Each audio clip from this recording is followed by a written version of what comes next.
दवाई की आवाज तो हाँ। गुड मॉर्निंग बच्चों। ऑनलाइन पे जो बच्चे बैठे हुए हैं उन सभी को गुड मॉर्निंग। क्या आप लोग मेरी आवाज सुन पा रहे हो बच्चों? बताइए। ठीक है। अब लोग अनम्यूट भी किया जाएगा।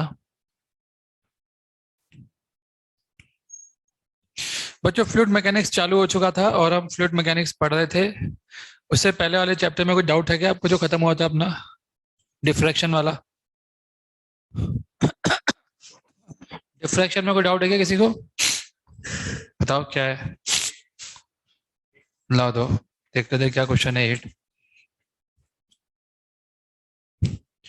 Question number 8। आपको पुपिल का मतलब होता है लेंस, तो उसका रेडियस आपको दे रखा है। Comfortable viewing distance of 25 centimetre, 25 centimetre दूरी पर ऑब्जेक्ट रखा हुआ है। मिनिमम सेपरेशन आपको बताना है जो कि हम रिजॉल्व कर सके। मेरा लेंस डी मिनिमम याद है ना आपको? डी मिनिमम का फॉर्मूला याद है क्या? यू चाहिए होता है और वी चाहिए होता है। अब व्यूइंग डिस्टेंस कितनी है? 25। आपने जो ऑब्जेक्ट रखा हुआ है 25 सेंटीमीटर दूरी पर रखा हुआ है। और फोकल लेंथ कितना है आपका? पुपिल का रेडियस आपको दे रखा है, ये रहा पुपिल का रेडियस। तो जो एंगल होता है यहाँ पर, अगर आपको एंगल याद हो तो वो एंगल कितना होता है? 1 point a sine theta is equal to 1.22 lambda. ये रहा theta. Tan theta is nothing but d minimum upon u. U आपको गिवन है, कितना है यू? 25 सेंटीमीटर। हो गया क्वेश्चन खत्म। अगर आपको डी मिनिमम का फॉर्मूला याद है कि आपको डायरेक्ट क्या होता है? 1.22 lambda u by a. 1.22 ये ऊपर आता है। Yes, तो sir. बस ये लगा दो, हो गया क्वेश्चन। ए का मतलब ये साइज होगी। लैम्डा आपको दे रखा है, यू आपको दे रखा है। मैंने आपसे कहा था कि यू वैसे तो अपन एफ लिखते हैं, लेकिन अगर यू दे दिया आपको तो वो लिखना पड़ेगा जो दे रखा है। आ गया समझ में? ये लो। और कोई डाउट है? ऑनलाइन पे जो बच्चे बैठे हुए उनको कोई डाउट है? No sir. ठीक है, डिफ्रैक्शन ये क्वेश्चन कर लेना। अब जेईई मेन में आता है इसका सवाल, और बहुत आसान होता है। रिजॉल्विंग पावर के बहुत सवाल है, मिनिमम डी निकालना। एक ऐसा भी क्वेश्चन आया है जिसमें दो तारों के बीच में मिनिमम डिस्टेंस पूछी है। वहां पहले आपको एंगल मालूम होना चाहिए, वो तो आपको याद ही है, इतना होता है। और अगर आपको ये बता रखा है कि स्टार कितनी दूरी पर है, कुछ लाइट ईयर्स की डिस्टेंस दे रखी होगी, तो ये डिस्टेंस कितनी हो जाएगी? डी इंटू 1.22 लेमडा बाई ए। हमने तारों के केस में मिनिमम डिस्टेंस का कोई फॉर्मूला नहीं लिखा, हमने मिनिमम एंगल का लिखा है कि मिनिमम एंगल कितना होना चाहिए ताकि आप उनको देख सको। अगर आपको वो मिनिमम एंगल पता हो और ये पता हो कि वो दोनों तारे आपके टेलीस्कोप से कितना दूरी पर है, तो आप बता सकते हो कि उन दोनों तारों के बीच में दूरी कितनी होगी मिनिमम, जिससे कि आप उनको देख सको। उसके लिए आपको ये करना पड़ेगा। समझ गए? चलिए आगे बढ़े अपन। अब ईएम वेव कौन सी शीट में? ईएम वेव बताओ मुझे आप, जो मैंने ईएम वेव आपको पढ़ाया वो कौन सी शीट में? ईएम वेव की अलग से शीट है क्या आपके पास? Yes sir. अलग से शीट मिली है ना?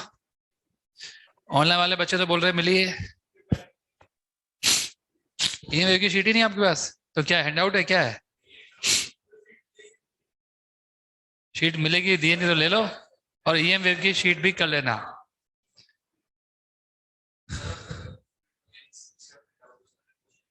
अच्छा, तो एक काम करेंगे अपन, फ्लूइड मैकेनिक्स में एक भी न्यूमेरिकल नहीं है। ये क्या है? शीट है ना, ये हैंड आउट है। इसमें फ्लूइड मैकेनिक्स एक भी सवाल ही नहीं है। अच्छा, नो सर, इसमें सेक्शन नहीं है। पता नहीं कोई पढ़ी है क्या फ्लूइड मैकेनिक्स शीट किसी के पास? पीडीएफ किसी के पास नहीं है? पता नहीं। सर मेरे पास है फ्लूइड की। ठीक है, तो एक काम करना, अपने टेलीग्राम पे डाल देना उसको, मैं उसी में से असाइनमेंट दे दूंगा आपको। फ्लूइड की शीट ना सर? फ्लूइड की शीट आपके पास अगर नहीं है, मैं 13 के बच्चों की बात कर रहा हूँ, अगर आपके पास फ्लूइड की शीट नहीं है, सिर्फ हैंड आउट है, आपको सवाल की प्रैक्टिस तो करनी है कुछ कुछ, सर तो आप मैं तो जेपी 02 से 12th की है मेरे पास सर। JP02 के पास तो है बेटा, लेकिन हमारा बैच, ये जेडी बैच चल रहा है, उसके पास नहीं है। तो मैं उनके लिए बोल रहा हूँ कि आप अपना जो टेलीग्राम ग्रुप है उस पर जो भी शीट आपके पास अवेलेबल है पीडीएफ, वो डाल दो। सब बच्चे उसी को फॉलो करेंगे, मैं भी असाइनमेंट उससे ही दूंगा। बात समझ में आ गई? कोई एक बच्चा जिम्मेदारी ले वो डाल देगा, मेरे पास तो है नहीं इसलिए बोल रहा हूँ, हमारे पास पीडीएफ नहीं होता है, हमारे पास तो हमारा जो ऐप होता है उसके अंदर होती है। जैसे आपके पास भी ऐप होगा उसमें तो होगी ना, ऐप में भी नहीं है क्या? रेजो सर में नहीं है? उसमें है सर। रेजो सर में तो है ना, तो बस हो गया ना काम, फिर क्यों टेंशन ले रहे हो? रेजो सर पे तो सबके पास है। सर नो सर, नहीं है सर। चलो कोई बात नहीं, अब मैं तो, आप तो मुझे टेलीग्राम पे भेज देना, मैं उससे दे दूंगा असाइनमेंट, जो भी आपके पास है सब उसी शीट को फॉलो करना, क्योंकि शीट पुरानी मिलेगी आपको टेलीग्राम पर, नई नहीं मिल सकती। आइए फ्लूइड मैकेनिक्स की हम बात कर रहे थे। हम फ्लूइड मैकेनिक्स में अब तक ये समझ चुके थे कि क्या क्या शेप हो सकती है लिक्विड की सरफेस की। शेप समझने के बाद अब जो अगला कॉन्सेप्ट लिक्विड में आता है वो आता है हाइड्रोस्टैटिक प्रेशर। हेडिंग डालिए, हाइड्रोस्टैटिक प्रेशर, ये हमारा अगला टॉपिक है। तो सवाल ये उठता है कि हाइड्रोस्टैटिक प्रेशर होता क्या है। हाइड्रो का मतलब लिक्विड से है, लिक्विड, स्टैटिक का मतलब स्टैटिक कंडीशन में है। हम जानना चाहते हैं कि स्टैटिक कंडीशन में अगर फ्लूइड पार्टिकल पड़े हुए हैं तो वो कितना प्रेशर एक्सर्ट करेंगे। बट पहला सवाल ये उठता है कि प्रेशर है क्या। मान लीजिए लिक्विड है और आप इस लिक्विड के अंदर यहाँ पर खड़े हो। यहाँ पर जब आप खड़े होंगे तो ये जो फ्लूइड एलिमेंट, फ्लूइड के मॉलिक्यूल्स जो आपको दिख रहे हैं वो चुपचाप नहीं बैठे हुए होते। गैस के भी मॉलिक्यूल चुपचाप नहीं बैठे हुए होते, इवन सॉलिड के मॉलिक्यूल्स भी चुपचाप नहीं बैठे हुए होते। तो ये भी चुपचाप बैठे हुए नहीं है। ये क्या कर रहे होंगे, कोई इधर भाग रहा हो, कोई इधर, कोई इधर, सब तरफ भाग रहे होंगे। हर मॉलिक्यूल इधर उधर भाग रहा होगा। रैंडम मोशन कर रहे होंगे। गैस भी ऐसा ही करती है, सॉलिड भी ऐसा ही करता है। सबसे ज्यादा रैंडम मोशन गैस में होता है, इसमें थोड़ा कम, सॉलिड में थोड़ा और कम होता है, लेकिन होता सब में। अब जब ये रैंडम मोशन करते हैं और आपने अगर इनके सामने एक सरफेस रख दी, ये रही एक सरफेस, आपने ऐसे हाथ ही रख दिया अपना, तो ये रैंडम मोशन करते समय अपना सर फोड़ेंगे इस सरफेस से। और जब ये सर फोड़ेंगे ना तो एक फोर्स लगाएंगे। मान लो अपने हाथ आपने ऐसे रख दिया, वही हाथ इस जगह पर आपने ऐसे रखा था, अब उसी जगह पर हाथ आपने ऐसे रख दिया। तो ऐसे हाथ रखने से ऐसा नहीं है कि आप मॉलिक्यूल्स फोर्स लगाना बंद कर देंगे, अभी भी वो सर फोड़ेंगे। और जितने मॉलिक्यूल्स पहले सर फोड़ रहे होंगे ना इस सरफेस पर, उतने ही मॉलिक्यूल्स इधर भी फोड़ेंगे। कारण ये है कि ये इनका जो ओरिएंटेशन, जो वेलोसिटी है वो रैंडम डायरेक्शन में। रैंडम डायरेक्शन का मतलब होता है हर दिशा में इनकी जाने की प्रोबेबिलिटी क्या है, बराबर है। जब हर दिशा में इनकी जाने की प्रोबेबिलिटी बराबर है, यानी यूनिट टाइम में जितने मॉलिक्यूल्स यहाँ टकराएंगे उतने ही इधर भी टकराएंगे, उतने ही इधर भी टकराएंगे, उतने ही इधर भी टकराएंगे।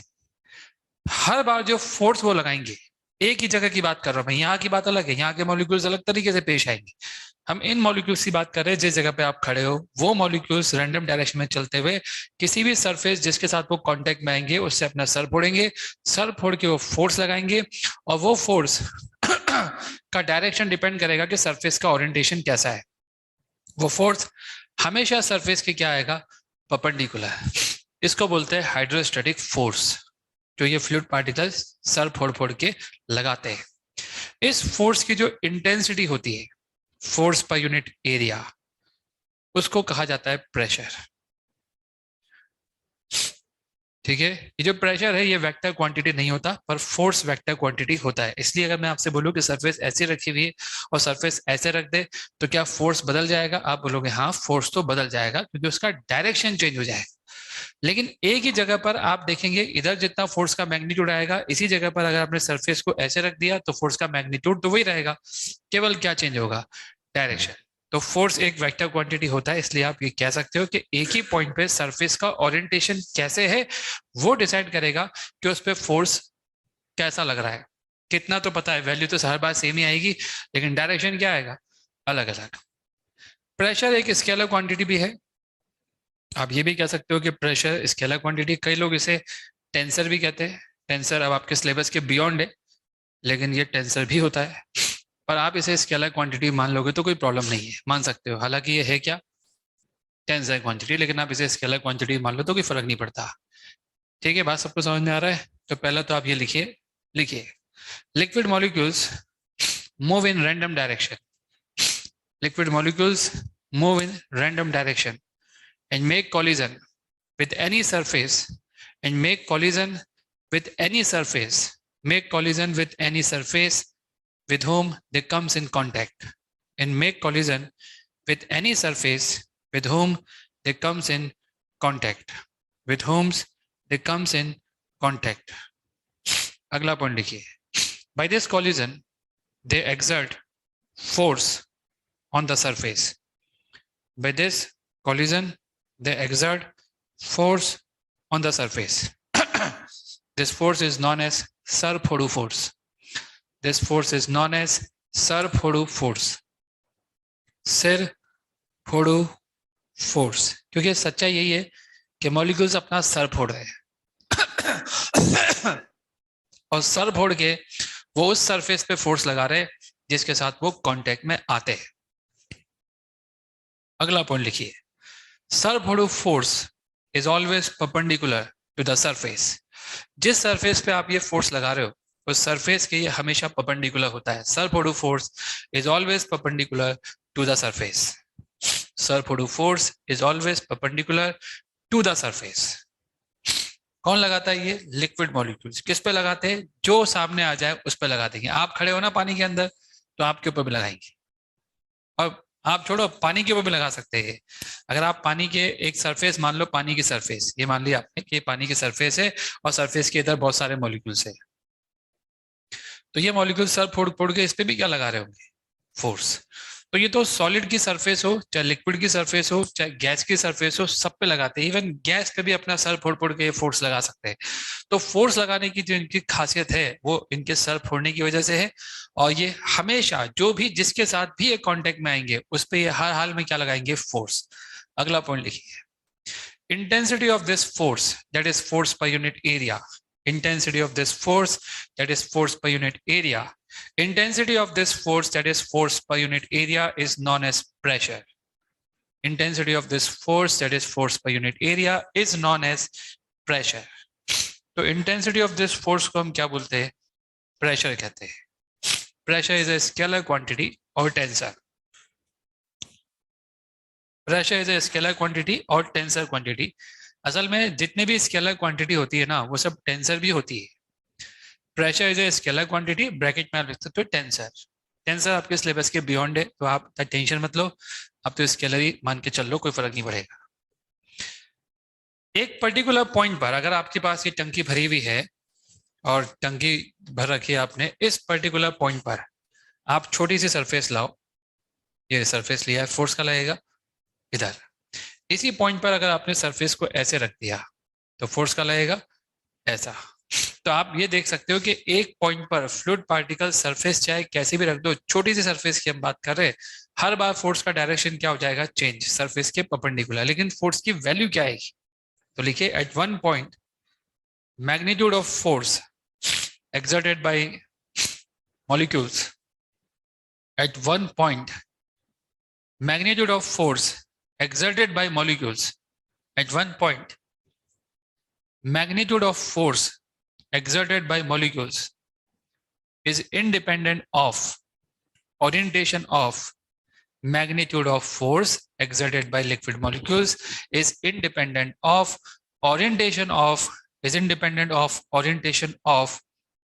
of small surface, small area. Small area लिख दो, बहुत है. स्मॉल एरिया अगर आपने लिया तो इस स्मॉल एरिया का ओरिएंटेशन कैसा है उस पर डिपेंड ही नहीं करेगा फोर्स का मैग्नीट्यूड. अगर आप इस पॉइंट पे बात कर रहे हो तो यहाँ के मॉलिक्यूल्स हर दिशा में एक ही स्टाइल से जाते. नंबर ऑफ मॉलिक्यूल्स इस तरफ जितने हिट करेंगे इतने ही उस तरफ भी हिट करेंगे, इतने ही इस तरफ भी करेंगे, इतने ही इस तरफ करेंगे. इसलिए आपकी सरफेस का ओरिएंटेशन कैसा भी हो, सब पे फोर्स का वैल्यू कैसा आएगा? सेम आएगा. डायरेक्शन तो अलग अलग आएगा, वो तो आपको दिख ही रहा होगा. नेक्स्ट पॉइंट लिखिए. At one point pressure act, pressure is same, लिखो pressure is same. At one point pressure is same in all direction. Pressure is same in all direction. इसका क्या मतलब है? pressure is same in all direction का मतलब समझाते हैं आपको. आपने कहा कि प्रेशर होता क्या है? F/dA. ये क्या लिखा मैंने? ये छोटा सा एरिया dA है तो इस जगह पे प्रेशर कितना होगा? F/dA. किसी भी जगह पे आपको प्रेशर निकालना है तो पहले छोटे से एरिया पे फोर्स निकालो, उस फोर्स को dA से डिवाइड करो. हम छोटा सा एरिया इसलिए ले रहे हैं कि अगर बड़ा एरिया लोगे ना तो फिर एक पॉइंट नहीं होगा, फिर बहुत सारे पॉइंट बन जाएंगे और उन सब पे फोर्स की वैल्यू सेम होगी, इस बात की कोई गारंटी नहीं है. इसलिए छोटा सा एरिया लिया है, dA टेंडिंग टू 0 होना चाहिए. ये प्रेशर की डेफिनेशन है. अब मान लीजिए मैं आपसे बोलूं कि ये एक लिक्विड है, इस पॉइंट पे प्रेशर की वैल्यू आपको दे रखी है P1 Newton per metre square. ठीक है. अब मैं आपसे पूछूं कि मैंने सरफेस ऐसे रख दी तो बताओ फोर्स कितना होगा? P1 है। अगर मैंने इसी पॉइंट पे सरफेस ऐसे रखी होती है लिक्विड मॉलिक्यूल के सामने, तो फोर्स किधर होता? नीचे। लेकिन आपको पता है अभी भी प्रेशर वही है जो पहले था, यानी इंटेंसिटी ऑफ फोर्स क्या रहेगी आपकी? Same. Intensity of force her direction में कैसी आएगी? सेम आएगी। आप ये मत सोचना कि सर आपने तो प्रेशर का फोर्स पहले इधर लगा दिया, अब इधर कैसे लगा रहे हो? तो सरफेस पे डिपेंड करेगा। अगर आपकी सरफेस ये है तो फोर्स इधर लगेगा, और वो कितना होगा? P1 है। इसलिए मैंने आपसे कहा कि in all direction intensity of force क्या होती है? सेम होती है एट वन पॉइंट। मैं डिफरेंट पॉइंट्स की बात नहीं कर रहा अभी मैं एक पॉइंट की बात मैं इसलिए कर रहा हूँ क्योंकि मुझे पता है एक पॉइंट पे जो मॉलिक्यूल्स हैं वो रैंडम डायरेक्शन में मूव कर रहे हैं, और उन सारे मॉलिक्यूल्स की हर दिशा में जाने की संभावना कैसी है? एक जैसी। तो जो नंबर ऑफ कॉलिजन्स होंगे और जिस रफ्तार से वो कॉलिजन करेंगे वो हर डायरेक्शन में सेम होगी। इसलिए हर डायरेक्शन में ये माना जाएगा कि उनके द्वारा लगने वाला फोर्स कैसा होगा? सेम होगा। इस चीज को आप मैथमेटिकली प्रूफ करना सीखोगे जब आप मैकेनिकल इंजीनियरिंग या सिविल इंजीनियरिंग में जाओगे। इन दोनों इंजीनियरिंग में फ्लूइड मैकेनिक्स नाम का एक सेमेस्टर कोर्स होता है। वहां पे पहली या दूसरी क्लास में ही आपको ये बता दिया जाता है कि ऐसा क्यों होता है mathematically. I am not telling you mathematically क्योंकि वो आपके सिलेबस के बियॉन्ड है, मैं आपको लॉजिकली बता रहा हूँ लेकिन वो बाकायदा एलिमेंट बना के ये प्रूफ करते हैं कि हर डायरेक्शन में लगने वाला फोर्स कैसा होता है? सेम होता है, जो आपके सिलेबस के अभी बियॉन्ड है। सबको समझ में आ गया बात? कोई डाउट किसी को इसमें? No sir. ठीक है, आगे बढ़ सकते हैं अपन। Unit of pressure is newton per metre square. और भी यूनिट होती है वो आप केटीजी के अंदर पढ़ेंगे, अभी तो यहाँ पे तो यही काम आएगी। Unit of pressure is newton per metre square और पास्कल। पास्कल भी काम आएंगे। 1 पास्कल जो होता है ना वो बराबर होता है 1 Newton per metre square. Pascal एक महान वैज्ञानिक है जिन्होंने एक लॉ भी दिया था जिसका नाम था पास्कल लॉ। जब हम पढ़ेंगे तो उसकी भी बात करेंगे। यहाँ तक लिख लिया आप लोगों ने? अब लिखिए how this pressure very in the fluid. हमने कहा कि एक जगह पर तो हर दिशा में प्रेशर सेम होता है, लेकिन अगर आप जगह चेंज करोगे, यहां से यहां आओगे, तो क्या प्रेशर पे कुछ फर्क पड़ेगा क्या? या आपको लगता है कि कहीं भी चल जाओ प्रेशर सेम रहेगा? तो लिखिए pressure variation in fluid. Fluid के अंदर हाउ प्रेशर वेरी। पहला जो केस हम लेंगे उसमें विथ डेप्थ वाला केस लेंगे, बाद में और भी कारण देखेंगे प्रेशर वेरिएशन का। पर पहला कारण क्या है? गहराई के साथ जैसे जैसे आप नीचे जाएंगे क्या प्रेशर में कुछ फर्क पड़ेगा? क्या प्रेशर बढ़ता है नीचे जाने से? अभी हमको क्या पता क्या होता है, अभी देखते हैं। ये मैंने फ्लूइड बनाया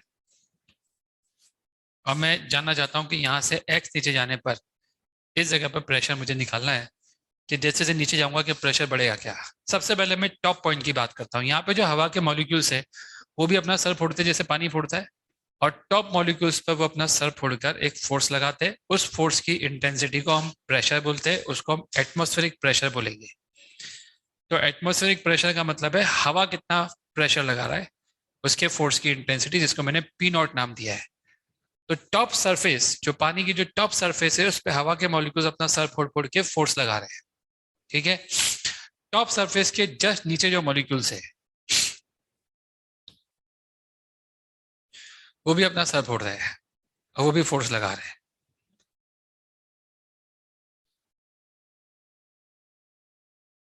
ठीक है।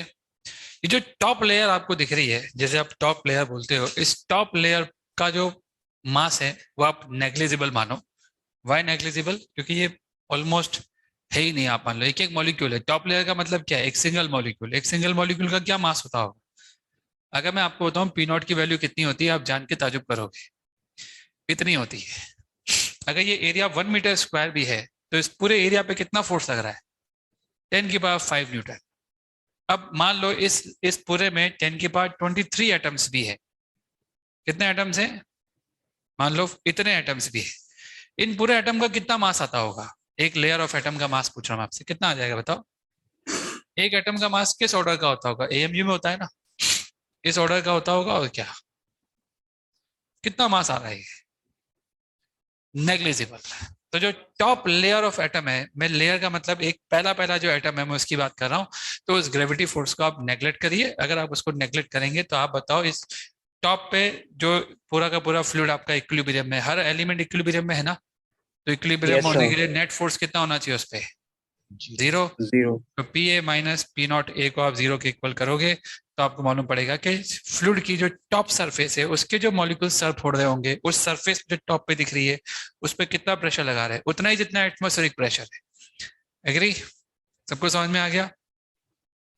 तो ये तो हुआ स्टार्टिंग में कि यहाँ पे प्रेशर कितना है। फ्लूइड की सरफेस पे जो मॉलिक्यूल्स है वो सर फोड़ के जो प्रेशर लगाएंगे, अगर आप भी वहां अपनी सरफेस रख दोगे तो वह आप पे भी जो प्रेशर लगाएंगे वो होगा पी नॉट के बराबर। लेकिन हम तो नीचे आके बात कर रहे हैं कि यहाँ क्या होगा। यहाँ देखते, यहाँ पर देखने के लिए भी हमें एक लेयर बनानी पड़ेगी। तो मैंने एक लेयर बनाने की डिसाइड किया। ये रहा मेरा एक लेयर, डीएक्स लेयर है। इस लेयर में एक लेयर ऑफ एटम नहीं है, ये एलिमेंट है।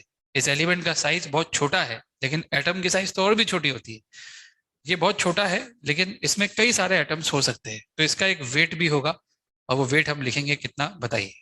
इसका अगर क्रॉस सेक्शन एरिया हम ए माने, गहराई तो आपको दिखी गई होगी, तो इसका मास कितना होगा, रो ए डी एक्स इंटू जी। ये ग्रेविटी फोर्स है। इस एलिमेंट का ग्रेविटी फोर्स आपके सामने मैंने लिखा है तो कम ही लेकिन है तो सही, राइट। इसके अलावा ये जो एलिमेंट आपने लिया, ये एलिमेंट है किसका, फ्लूइड का एलिमेंट है। आप तो जानते हो लिक्विड सिर्फ सॉलिड सरफेस पे फोर्स नहीं लगाता, वो किसी भी सरफेस पे फोर्स लगाता है। टॉप पे तो लिक्विड सरफेस पे लगाया ना, तो लिक्विड का एलिमेंट है, लिक्विड के एलिमेंट की टॉप सरफेस देखो, क्या इस सरफेस पे यहाँ के जो मॉलिक्यूल्स होंगे सर फोड़ के फोर्स लगा रहे होंगे। अब बोलोगे हाँ से कितना लगा रहे होंगे, सरफेस के परपेंडिकुलर। ये फोर्स कितना आएगा, ये डिपेंड करेगा यहाँ पे प्रेशर कितना है। लेट्स सपोज यहाँ पे प्रेशर पी है, इस जगह पर प्रेशर की वैल्यू कितनी है, पी, तो फोर्स कितना होगा, P A. This area is also very small, तो एरिया भी वेरी स्मॉल है और डी एक्स भी बहुत वेरी स्मॉल है, क्योंकि आपको जो फोर्स का फॉर्मूला दिख रहा है ना पीडी है, उसमें एरिया कैसा था, बहुत छोटा था। तो इसलिए मैंने आपसे कहा कि एरिया बहुत छोटा है, ठीक है। अब आप ये देखिए कि इसके नीचे वाले जो सरफेस है, ये रही सरफेस, क्या सरफेस के ये मॉलिक्यूल्स भी अपना सर फोड़ेंगे सरफेस पे, ये फोर्स किधर लगाएंगे, ऊपर की तरफ।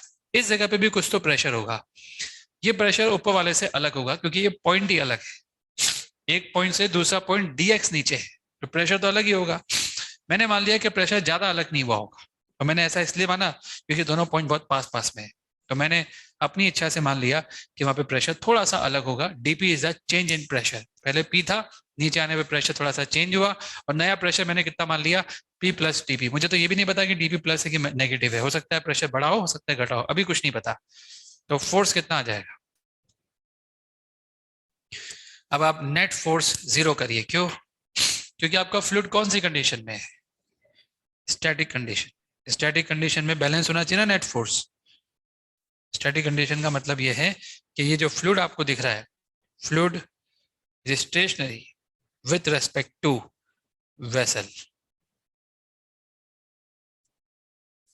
हमारा वेसल चल नहीं रहा, अगर वेसल चल रहा होता और हम वेसल के फ्रेम में जाते तो हमें सूडो फोर्स भी लगाना पड़ता। एग्री? अभी आपको सूडो फोर्स लगाने की जरूरत नहीं है। बात समझ में आ रही है बच्चों? मैं क्या बोल रहा हूँ आपसे, बताओ। समेशन ऑफ वर्टिकल फोर्सेस को जीरो करो, पी ए माइनस में लिखो P plus d p into a, plus में लिखो और माइनस में लिखो रो ए डी एक्स जी को। जो जो फोर्स ऊपर की तरफ है ना उसको प्लस में लिखा, जो जो फोर्स नीचे की तरफ है ना उसको माइनस में लिखा, नेट फोर्स को जीरो कर दिया। यहाँ से देखिए पी ए से पी ए कट जाएगा, डीपी इंटू ए आएगा और यहाँ आ जाएगा रो ए डी एक्स जी। ए से ए कट जाएगा तो डीपी अपॉन डी एक्स आ जाएगा रो जी।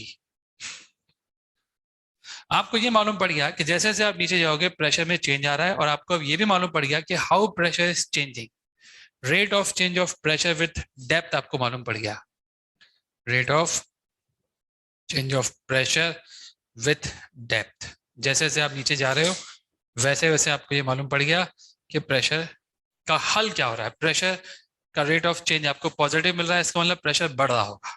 तो नीचे जाने में प्रेशर लगातार क्या हो रहा होगा, इंक्रीज हो रहा होगा। हमको मालूम है x इजिकल टू जीरो पर कितना प्रेशर था। आपने x डिस्टेंस से प्रेशर निकालना है, आपको ये पता है क्या कि जीरो पे कितना प्रेशर था, पी नॉट। तो at x is equal to zero आपको पता है प्रेशर की वैल्यू थी जीरो। हम जानना चाहते हैं कि x इजिकल टू x गहराई पर प्रेशर कितना होगा, हमको ये जानना है। क्या करूं मैं, इंटीग्रेशन। इंटीग्रेशन इसलिए क्योंकि रेट ऑफ चेंज तो आपको पता ही है, तो dp is equal to rho g dx। आप जो इंटीग्रेशन करेंगे तो एक बहुत बड़ा इश्यू आएगा, रो का क्या करें। क्या हम ये मान लें कि पूरे लिक्विड का रो हर जगह सेम है, या गहराई के साथ रो भी चेंज होता है। हम जो फ्लूइड पढ़ रहे हैं ना, जो हमारे सिलेबस में है, वो इनकम्प्रेसिबल फ्लूइड है। इनकम्प्रेसिबल फ्लूइड का मतलब ये होता है कि जो फ्लूइड नीचे पड़ा हुआ है उसको कितना बोझ है उसके ऊपर। देखो आप, इतना बोझ होने के बाद भी नीचे वाला फ्लूइड भी हल्का सा भी कंप्रेस नहीं हुआ। अगर वो कंप्रेस हो जाता तो उसकी डेंसिटी बढ़ जाती। समझ गए। तो हमने फ्लूइड को इनकम्प्रेसिबल लिया है, देयरफॉर उसका रो हम मानेंगे यूनिफॉर्म इन द लिक्विड।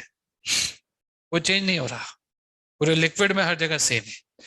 अगर यही गैस होती, हम जब केटीजी पढ़ेंगे तो गैस में भी क्वेश्चन आएगा, तब वहां पे रो हमारा वेरिएबल होगा, क्योंकि गैस कंप्रेसिबल होता है। किसी भी हालत में आप गैस को केटीजी के अंदर भी ये नहीं मानते कि वो इनकम्प्रेसिबल है। फ्लूइड तो इनकम्प्रेसिबल है, फ्लूइड में हम वॉल्यूम कंजर्वेशन भी लगा सकते हैं। तो रो बाहर आ जाएगा और इंटीग्रेशन से इसका जी भी बाहर आ जाएगा। इंटीग्रेशन केवल किसका होगा, dx का। लिमिट लगा देना आप, जीरो जीरो नहीं, पी नॉट से। हमने जीरो कैसे लिख दिया, प्रेशर पी नॉट था भाई, x is pressure P not था, सही करना उसको। एक्स इज प्रेशर कितना था, पी नॉट था, इसको सही करना पड़ेगा आपको। कर लिया ना आपने। हम यहाँ तक एक्स तक पहुंच गए, यहाँ प्रेशर पी आ गया। आप जब इसको इंटीग्रेशन करेंगे, इंटीग्रेशन करने के बाद जो आप आंसर दोगे वो कितना आएगा, वो देखिए।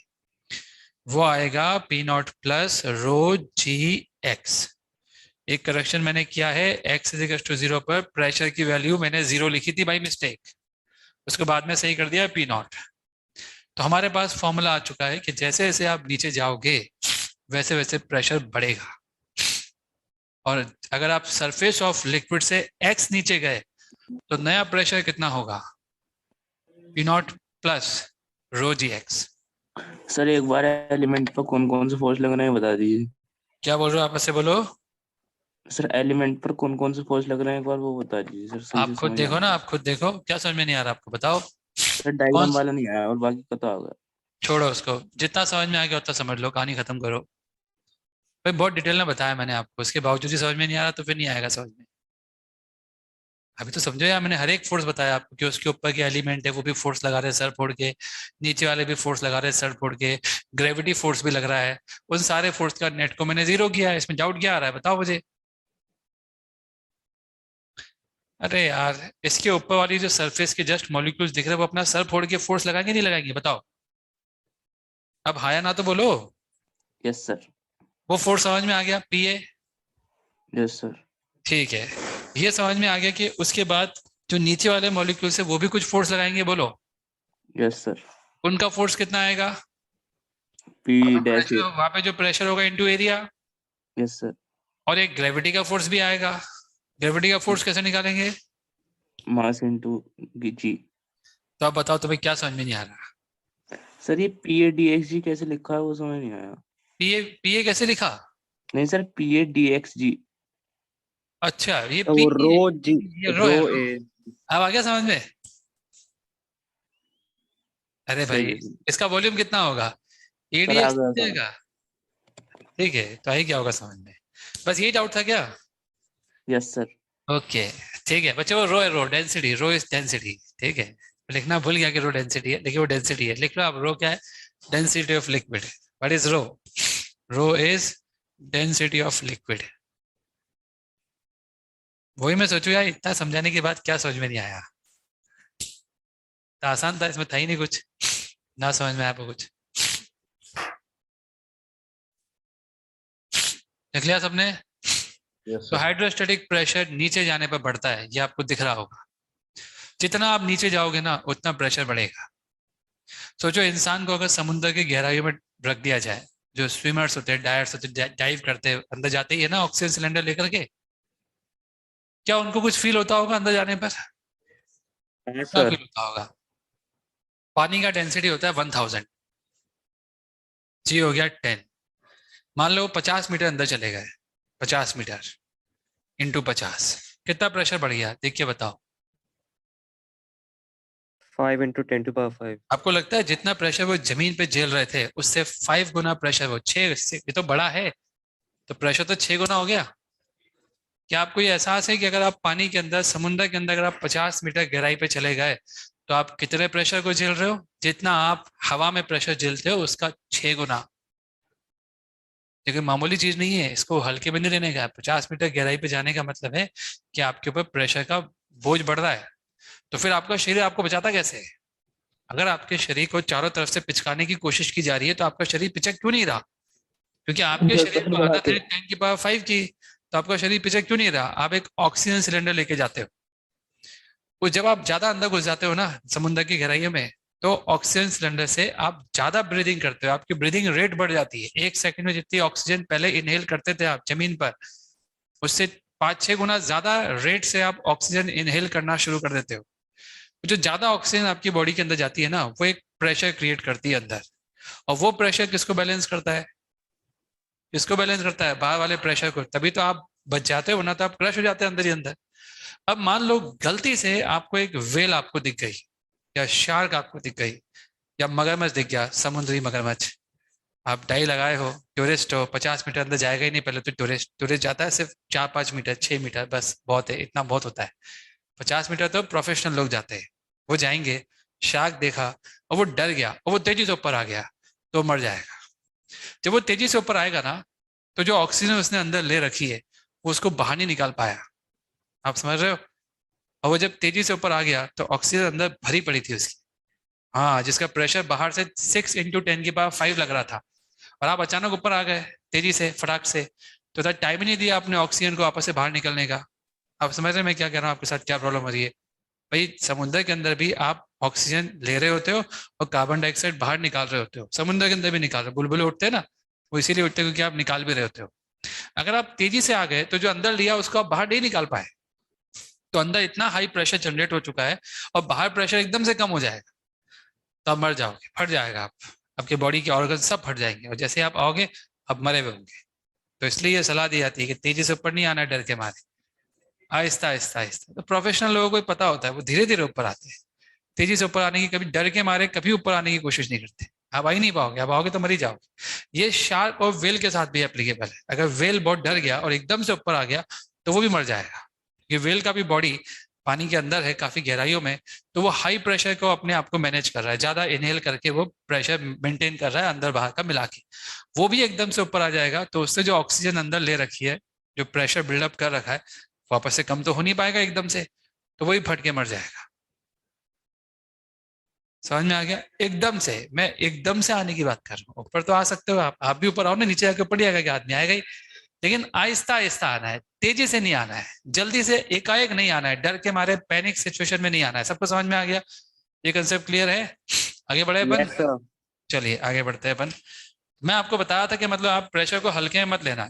पानी का प्रेशर बहुत खतरनाक होता है। सबमरीन जितनी बनाई जाती है उन सबको ऐसा बनाया जाता है कि वो इतना प्रेशर झेल सके, क्योंकि वो तो पानी के अंदर बहुत गहराइयों में चलती है। उसे तो हवा के प्रेशर का 8 या 9 या 10 या 15 गुना प्रेशर झेलना पड़ता है। तो उसका मटेरियल ऐसा बनाया जाता है कि वो प्रेशर में क्रश ना हो। उसकी डिजाइनिंग ऐसी की जाती है कि वो क्रश ना हो, चारों तरफ से आप उसको पिचका रहे हो। समझ में आ गया? ओके बच्चों, एक कंसेप्ट और देखो आप। मान लो 2 पॉइंट है, दोनों के बीच में वर्टिकल सेपरेशन है कुछ। Let's say vertical separation is h। आप बताओ इन दोनों में से ज्यादा प्रेशर किसका होगा? b का होगा। अगर आप इस डिस्टेंस को x1 माने और इस डिस्टेंस को अगर x2 माने, इन दोनों के प्रेशर लिखो आप कितने कितने होंगे। P0 plus rho g x1 and p b होगा P0 plus rho g x2। अगर मैं आपसे पूछूं कि पीबी माइनस पीए कितना आएगा, rho g x2 minus x1, that is nothing but rho g h. तो आपको ये मालूम पड़ा कि पीबी कितना आएगा, पीए प्लस रो जी एच। तो एक कंसेप्ट ये मालूम पड़ा। अब आपको सिर्फ टॉप पॉइंट से करने की जरूरत नहीं है। आप पानी के कोई भी 2 पॉइंट ले लो, उन दोनों के बीच में किसका प्रेशर बड़ा होगा? जो पानी में ज्यादा नीचे होगा। और कितना बड़ा होगा उसका प्रेशर दूसरे वाले से? Rho g h. H is the vertical separation between the a and b. Star mark करके लिखना है इसको, h is the vertical separation between a and b. नीचे आने पर प्रेशर हमेशा क्या होता है? बढ़ता है। और ऊपर जाने पर प्रेशर हमेशा क्या होगा? घटेगा।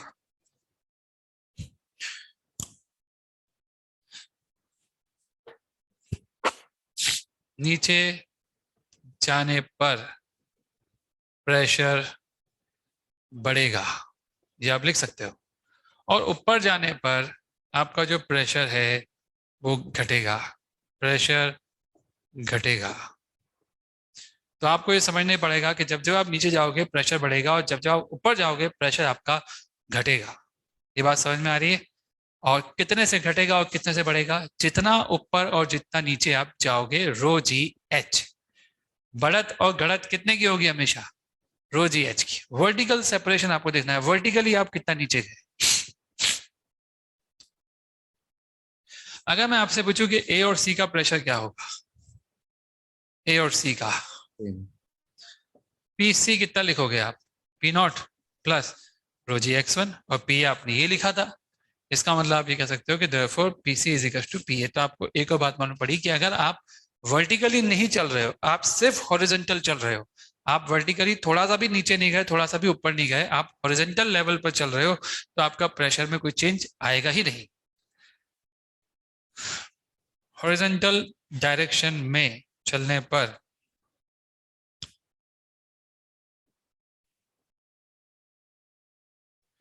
प्रेशर चेंज नहीं होगा। लिक्विड के अंदर अगर आप एक पॉइंट से दूसरे पॉइंट पे जाओ और वो दोनों पॉइंट सेम हॉरिजॉन्टल लेवल पर हो, तो उन दोनों के प्रेशर क्या होंगे? सेम होंगे। If two points are at the same horizontal level, pressure will be same.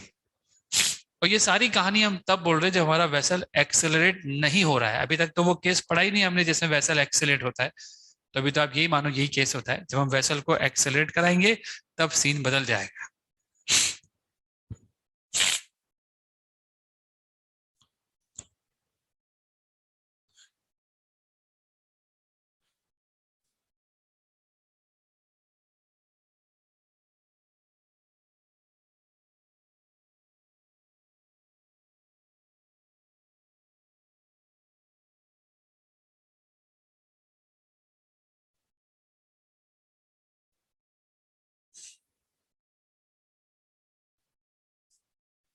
मान लो ऐसा कुछ मैंने बनाया जैसे पानी भर रखा है।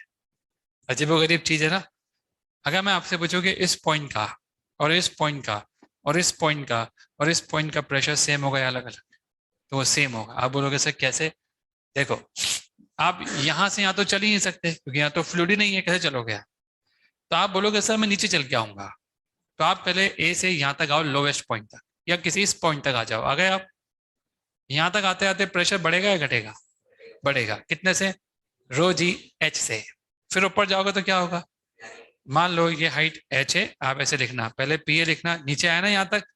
भाई वहां तक जाने के लिए आपको फ्लूइड में तो चलोगे, ऐसे डायरेक्ट तो जब नहीं कर सकते। तो आप पहले यहाँ से यहाँ तक आओगे। जब आप यहाँ तक आओगे तो प्रेशर बढ़ेगा रो जी एच से। अभी इस जगह तक पहुंच चुके हो। फिर आप ऊपर जाओगे, ऊपर बढ़ने पर प्रेशर घटेगा। तो आप क्या कर रहे हो? जब जब बढ़ेगा उसको प्लस में लिखोगे, जब जब घटेगा तो माइनस में लिखेंगे। तो बढ़त और घटत दोनों लिख रहे हैं अपन।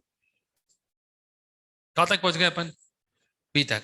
पहले कितने रुपए थे? 10 लाख। कितने मिले? 2 लाख। कितने गए? 2 लाख। आज कितने हैं? 10 लाख। वही कंसेप्ट है, ये प्लस ये माइनस ये is nothing but the final pressure PV. तो आप किसी भी पॉइंट से दूसरे पॉइंट तक चलोगे, ए से बी तक चलोगे, तो करना क्या है? जहां से चलोगे सबसे पहले वहां का प्रेशर लिखना। फिर अगर नीचे चलेंगे तो प्लस लिखना, माइनस चलेंगे तो ऊपर चलेंगे तो माइनस हो जी एच। और तब तक चलना जब तक कि आप उस पॉइंट तक ना पहुंच जाओ जिस पॉइंट की आप प्रेशर लिखना चाहते हो। सारा करने के बाद, जितने भी बटत गड़त होंगे सब लिखने के बाद, फाइनली जो वैल्यू आएगी ना ये सारी, वो किसके बराबर होगी? जिस पॉइंट पे आप पहुंचे हो उसके प्रेशर के बराबर। जैसे पोटेंशियल ड्रॉप नहीं लिखते थे अपन, जहां से शुरू होते थे वहां तक चलते थे, याद आ रहा है कुछ? तो ये सब ड्रॉप ही है, प्रेशर ड्रॉप है ये, कि प्रेशर में कितना गिरावट आ रहा है, कितना बढ़त हो रहा है। और साइन कन्वेंशन क्या है? नीचे जाने पर प्लस, ऊपर जाने पर माइनस। आप इसे कह सकते हो ये घटत एंड बढ़त है। तो बढ़त नीचे होती है, घटत ऊपर होती है, कुछ ऐसा फंडा यहाँ पे है। तो आप बताओ पीबी कितना आ गया?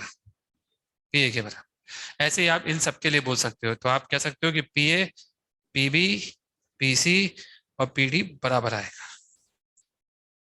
तो इसमें हमने दो चीज सीखी। एक तो सेम लेवल पे अगर लिक्विड से, सेम लेवल पे अगर पॉइंट्स है किसी लिक्विड के अंदर, चाहे वो किसी भी तरह के वेसल में भरा हुआ हो, इससे कोई फर्क नहीं पड़ता, उनका प्रेशर क्या होता है?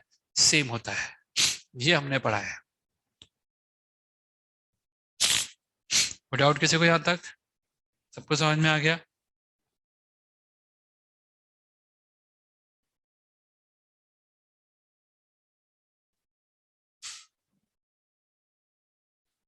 आपको एक और एग्जांपल दे देते हैं, उसके बाद फिर सवाल शुरू करेंगे।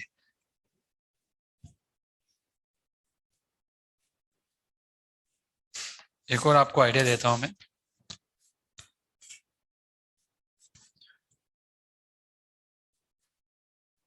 यहाँ का प्रेशर और यहाँ का प्रेशर सेम लेवल पर है, सेम हो गया अलग अलग होगा?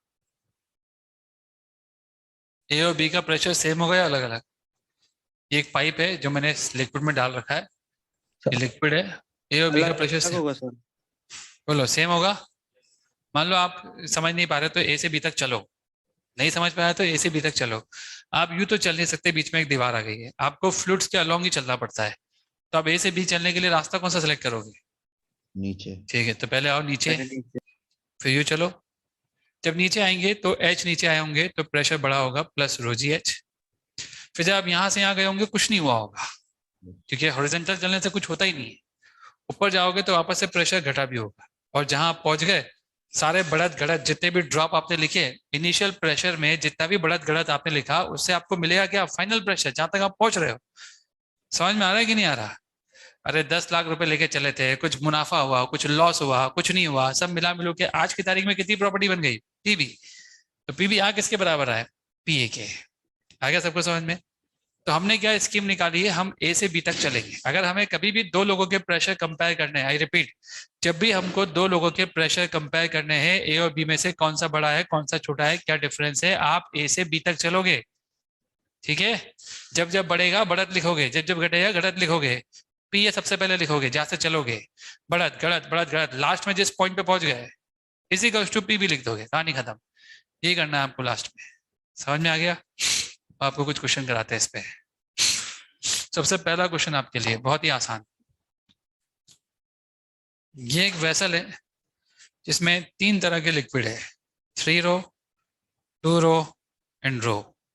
एटमॉस्फेरिक प्रेशर आपको दे रखा है पी नॉट, ये हाइट है एच, ये भी एच है और ये 2h है। आपको बताना है इस पॉइंट का प्रेशर कितना होगा, पी ए।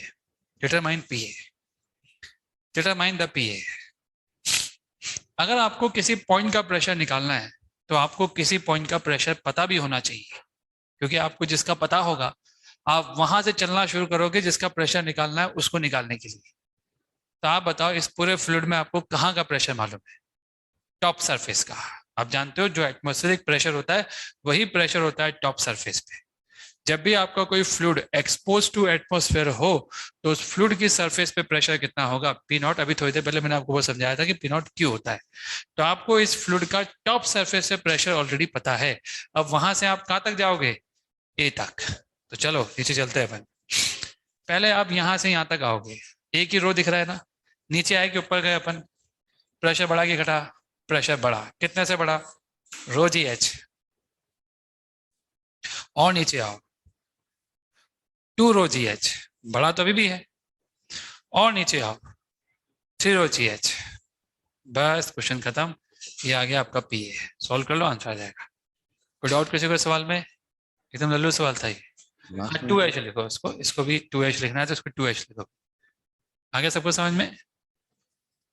फटाफट नोट कर लो इसको।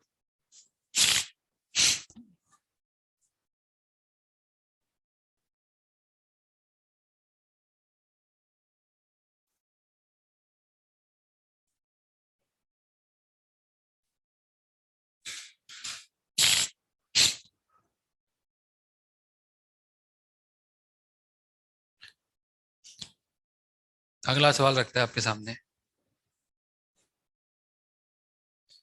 ये एक ट्यूब बना रखी है आपके सामने,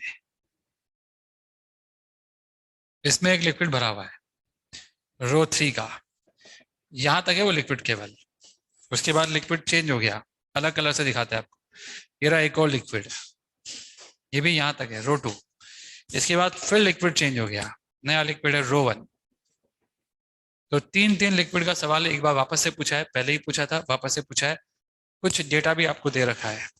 आपको ये डेटा दे रखा है कि ये थीटा है, ये लेंथ भी एल है, यहाँ से यहाँ तक की लेंथ एल है, और ये एंगल भी थीटा है, दोनों थीटा दे दिया। अब आपको समझ में आई क्या होगा, ये सेम लेवल पे भी है, तो ये भी एल ही होगा, बताया नहीं पर आप समझ गए अपने आप ही। इस वाले पॉइंट की हाइट आपको दे रखी है h, ये दोनों ओपन एंड है, ये भी ओपन एंड है और ये भी ओपन एंड है। मेरा आपसे सवाल क्या है, determine the value of theta, determine the value of theta, आपको थीटा निकालना है। या एक काम करते हैं, थीटा दे रखा है, एच निकलवा लेते हैं। थीटा तो दे रखा है ना आपको, थीटा निकालने में थोड़ी मुश्किल आएगी आपको, साइन थीटा कॉस थीटा सब, एच निकालना ज्यादा आसान होगा। एच निकालो आप, थीटा तो गिवन है, एल और थीटा के टर्म में आंसर आएगा, रो 1 रो 2 रो 3 एल थीटा सबकी टर्म में आएगा। एक्सप्रेशन निकालना आपको। पहले आप मुझे बताओ कि यहाँ पे आपको किसी पॉइंट का प्रेशर पता है क्या है? पी एटीएम आप मान लो पी नॉट, कुछ नहीं दे रखा तो खुद ही मान लिया करो पी नॉट। बोलो कहाँ का प्रेशर आपको पता है? ओपन एंड का। ओपन एंड का प्रेशर कितना है? P not. और इस वाले ओपन एंड का भी कितना है? P naught. तो क्या आपको 2 पॉइंट मिल गए ए और बी जिनका प्रेशर आपको पता है? अब आप क्या करोगे, जिसका प्रेशर पता है वहां से चलोगे वहां तक जिसका प्रेशर आपको पता है। आप तो यहां से वहां भी चल सकते हो और वहां से यहाँ भी। बताओ कहाँ से चलना चाहोगे? यहाँ से नीचे चलना है आपको? Yes, sir. चलो Yes, यहाँ से sir. चलते हैं, यहाँ से शुरुआत कर। सबसे पहले पी नॉट लिखो, प्लस या माइनस, ऊपर जा रहे हैं ना अपन, यहाँ तक ऊपर गए ना अपन, तो माइनस में लिखो। कितना ऊपर गए ये बताओ, वर्टिकली कितना ऊपर गए? हमें इन दोनों पॉइंट के बीच का वर्टिकल सेपरेशन चाहिए। क्या आप सबको ये क्लियर है? आप बोलोगे सर हम यू जाएंगे, यहाँ तो फ्लूइड ही नहीं है, तो आप ऐसा क्यों कर रहे हो? समझाया था आपको क्यों कर रहे हैं, समझना भाई। हम ऐसे चलेंगे इसमें, आगे समझ में कैसे चले अपन? सीढ़ियों से। इन सीढ़ियों में ये लेंथ प्लस ये लेंथ प्लस ये लेंथ प्लस ये लेंथ, इनमें तो कुछ हुआ ही नहीं प्रेशर में चेंज, तो इफेक्टिवली चेंज कितना आया? ये सारी हाइट आई कि नहीं आई? इसलिए आपको ध्यान रखना है, इवन तिरछा ट्यूब आपको दे रखा हो तब भी आपको 2 पॉइंट के बीच में कौन सा सेपरेशन चाहिए? वर्टिकल। तो आप जब यहां से यहां जाओगे प्रेशर में चेंज आएगा, उसके लिए आपको वर्टिकल सेपरेशन कितना दिख रहा है? L sine theta. Sine theta. फिर जब आप यहाँ रो 1 लिखेंगे, फिर जब आप नीचे आओगे यहाँ तक क्या होगा? फिर वर्टिकल देखो, आप भले ही ऐसे चलो लेकिन आप देखो हमेशा कैसा? वर्टिकली। अभी समझाया ना मैंने आपको सीढ़ी वाला concept. Yes, sir. Yes sir. Vertically कितना? Plus rho 2 g l sine theta. आगे समझ में? अब आप यहां से यहां तक जाओगे, ऊपर जा रहे हो ना वापस से, माइनस रो 3 जी, कितना ऊपर गए आप? एच। और फाइनली आप जहां पहुंचे वहां का प्रेशर कितना है? P not. सारी बढ़त घड़त करने के बाद आप अंत में जहां पहुंच गए वहीं का तो प्रेशर लिखा है आपने लेफ्ट साइड में, और राइट साइड में जो Yes, प्रेशर sir. आपको पता था आपने वो लिख दिया। अब इक्वेशन सॉल्व करके आप एच निकाल सकते हो। सबको समझ में आ गया सवाल? Yes, sir. अगला सवाल लेंगे हम, जैसे ही आप इसको लिख लोगे।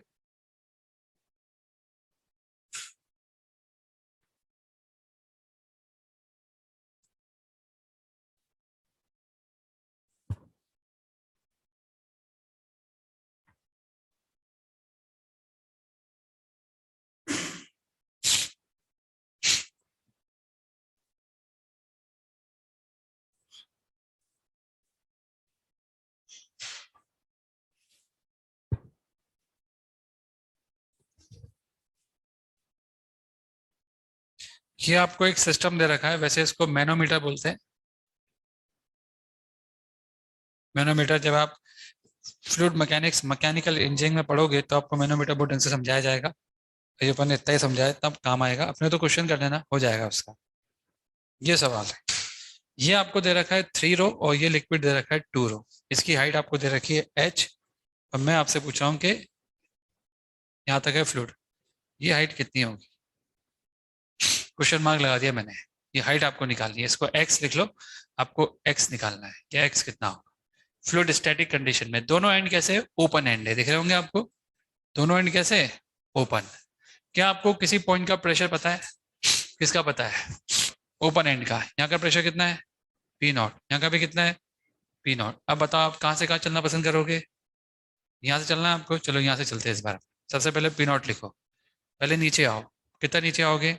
x, 2 रो जी, यहाँ तक पहुंच गए। अब यहाँ से आप इस तरफ चल रहे हो, हॉरिजॉन्टली कुछ नहीं होने वाला, चलते रहो कुछ नहीं होगा। अब आप ऊपर जाओगे, अब कुछ होगा, minus 3 rho g h is equals to, जहाँ आप पहुंच गए वहां का प्रेशर कितना है? P not. सॉल्व कर लो, आपको x मिल जाएगा। सबको समझ में आ रहा है? एकदम लल्लू सवाल है ये।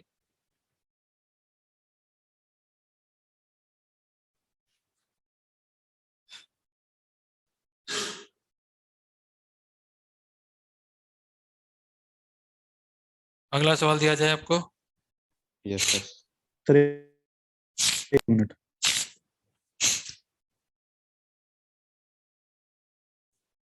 अभी तक के हर सवाल की एक खास बात थी कि आपको दोनों पॉइंट का प्रेशर पता था। अभी एक और क्वेश्चन दूंगा, उसमें भी पता होगा, लेकिन आपको सोचना है कैसे पता है आपको। सोचना आपको है कैसे पता है प्रेशर आपको सेम होगा। एक ट्यूब लेंगे अपन, सर्कुलर ट्यूब, एकदम पतली ट्यूब लेते हैं अपन। ये एक पतली सी ट्यूब आपने ली है।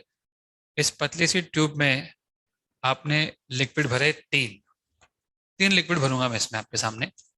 पहला लिक्विड जो भरूंगा मैं वो 90 डिग्री एंगल बना रहा है। ये रहा वो लिक्विड जिसको मैंने रो 1 लिखा है। एक और लिक्विड भरूंगा मैं, वो लिक्विड जो होगा थीटा एंगल बना रहा है। ये रहा वो एक और लिक्विड जिसको मैं रो 2 कहूंगा। और तीसरा लिक्विड जो है वो आपको पता ही है कौन सा एंगल बना रहा है, बताने की जरूरत भी नहीं है ना? पता है कि नहीं पता आपको?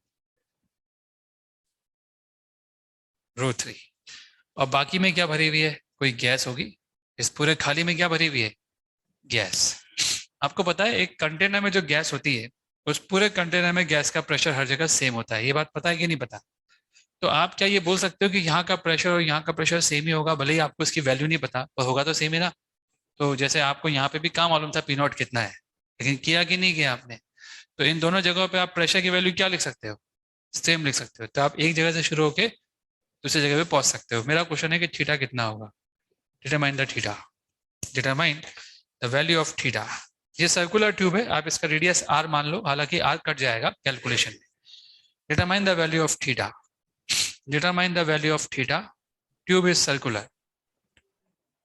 Determine the value of theta, tube is circular. Tube का रेडियस तो कट ही जाएगा। अब इसको सॉल्व करना आप शुरू करिए, देखिए आप क्या करते हो इसमें। पहले डिसाइड कर लो किस एंड से किस एंड तक जाना चाहते हो, लेफ्ट एंड से राइट एंड या राइट से लेफ्ट। जहां से जहां जाना चाहते हो वहां के प्रेशर लिख लो। आपको मैक्सिमम केसेस में ऐसे ही 2 पॉइंट मिलेंगे जिनका प्रेशर आपको सेम पता होगा, जैसे अभी तक दोनों क्वेश्चन में ऐसा ही हो रहा था। यहाँ पे भी यहाँ का प्रेशर पी है, यहाँ का प्रेशर पी है। अब चले अपन एक तरफ से, तो कहाँ से चलना पसंद करोगे? यहाँ चले? आप जहां से कहोगे वहां से चलेंगे। बताओ आप। P प्लस रो 1 जी कितना नीचे आया? रेडियस आर मान लिया, बताओ आर। अब अपन यहां से यहां तक जा रहे हैं, क्या अपन ऊपर जा रहे हैं? कितना ऊपर गए? आपको देखना है कितना नीचे गए, बताओ। माइनस रो 3 जी, बोलो r. R 1 minus sine theta, ये गया क्या? चेक करना, आप सबको आना चाहिए कैलकुलेशन। आ रहा है सबको समझ में? भाई ये आर है, आपको ये लेंथ निकालनी, ये कितनी आ रही है? ये लेंथ तो आप निकाल ही सकते हो ना, ये एंगल थीटा होगा। अब बताओ ये लेंथ कितनी आ रही है? R sine theta. तो आप ऊपर कितना गए? R minus r sine theta. आप यहां तक आ गए, अभी और ऊपर जाना है आपको, इतना ऊपर और जाना है। ये लेंथ कितनी है? R sine theta. तो minus rho 2 g r sine theta. Finally p, p से भी काट लो, आर से आर कट जाएगा, थीटा निकल जाएगा। आया सबको समझ में? Yes, sir. जी एडवांस में आज से, अब मेन से भी आज से बहुत साल पहले सेम सवाल आया था, तब 2 लिक्विड आए थे। मैं आपको शक्ल दिखा सकता हूँ सवाल क्या आया था। दोनों लिक्विड का वॉल्यूम इक्वल दे रखा था और बता रखा था कि जितना वॉल्यूम इसका है ना, उसका 1/4 वॉल्यूम उन दोनों का है। 1/4 वॉल्यूम का मतलब है ये वाला केस क्या है? 1/4 वॉल्यूम। 2 ही दे रखे थे, ऐसे भर रखा था। एक यहाँ तक भरा हुआ था और एक यहाँ तक भरा हुआ था, और पूछा था कि जो थीटा है ना, ये थीटा कितना होगा? जो सरफेस तिरछी दिख रही है आपको, यहाँ पे जो लाइन खींची ना मैंने, ये थीटा एंगल कितना था, ये आपसे पूछा था। ये आप कह सकते हो कि यहाँ से हॉरिजॉन्टल लाइन खींचो तो ये एंगल कितना है, ये पूछ रहा हूँ मैं आपसे।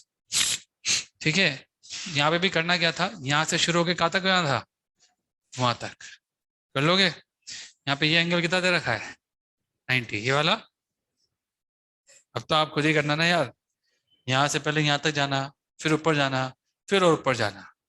पहले नीचे जाना, फिर ऊपर जाना, हर बार कैलकुलेशन करना कितना नीचे हो कितना ऊपर गए, क्वेश्चन खत्म हो जाएगा। ये आपको ट्राई करना है, मैंने आपके लिए छोड़ा है सवाल, क्या आप करोगे इसको, कंसेप्ट सेम है इसलिए छोड़ा है मैंने। अगला सवाल,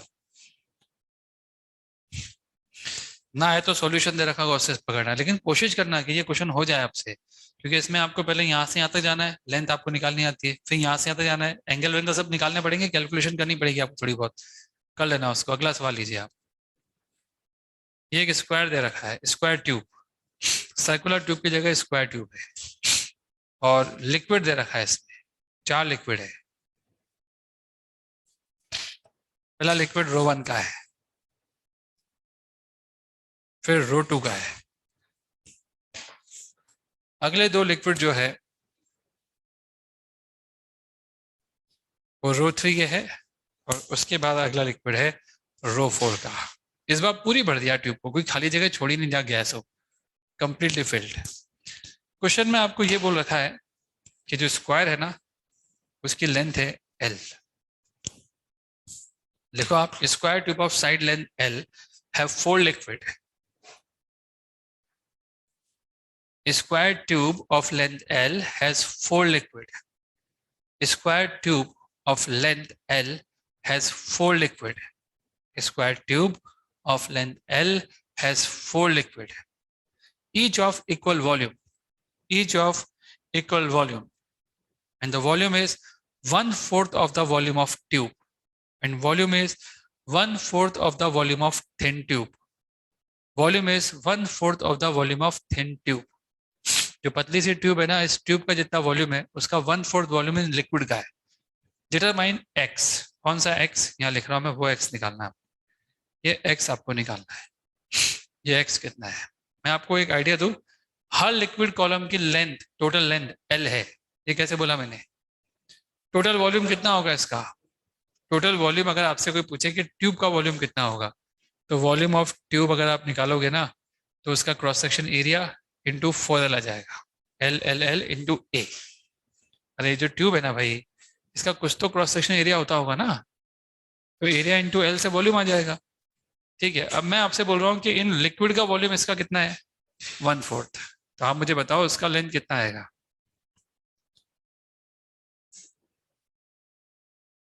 कितना हो गया, A इंटू L हो गया। अब देख के तो बता दो कि इसका भी एरिया A है, इसकी पूरी लेंथ कितनी होनी चाहिए, L। आगे समझ में आपको, length of each column, each liquid column is L। आप करो इस सवाल को। अभी सवाल में एक समस्या है बहुत बड़ी, कि सर 2 पॉइंट तो हमको पता ही नहीं है जिसका हमें प्रेशर सेम पता हो, क्योंकि यहाँ पे ऐसा कुछ है ही नहीं, ऐसा पहले तीनों क्वेश्चन में हो रहा था।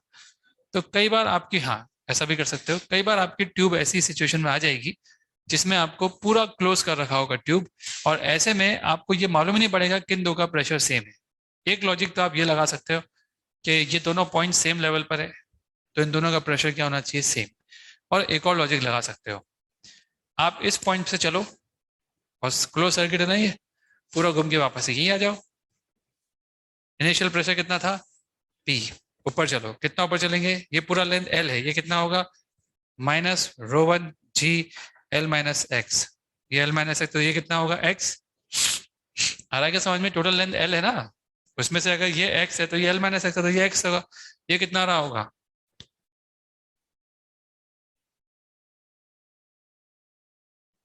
आ गया सबको समझ में। आप बताओ, लिखते जाओगे या वैसे पूरा घूम के आओ यहाँ तक, लिखो, मजा आएगा आपको लिखने में। मैं तो कह रहा हूँ आप छोड़ो ये सब बातें, आपको तो हमेशा 2 पॉइंट चाहिए थे ना, इस बार तो क्लोज सर्किट बन गया, एक ही पॉइंट है, आप घूम के इसी पे आ जाओ।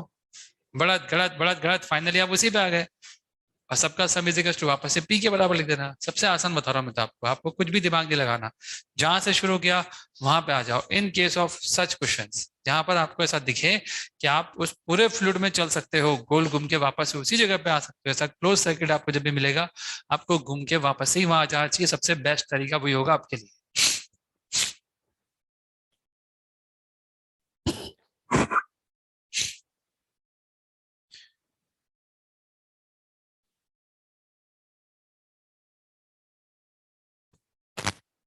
कितना आ रहा है आपका आंसर,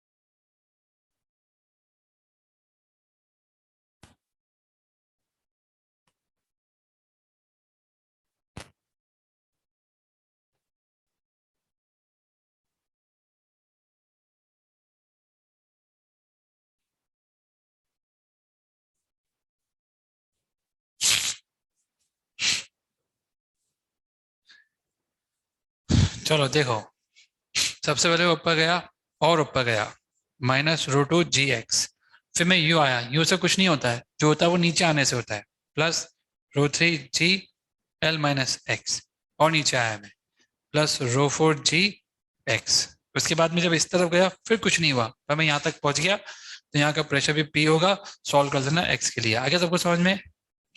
बोलो हाँ या ना, तो बोल दो कम से कम आ गया समझ में।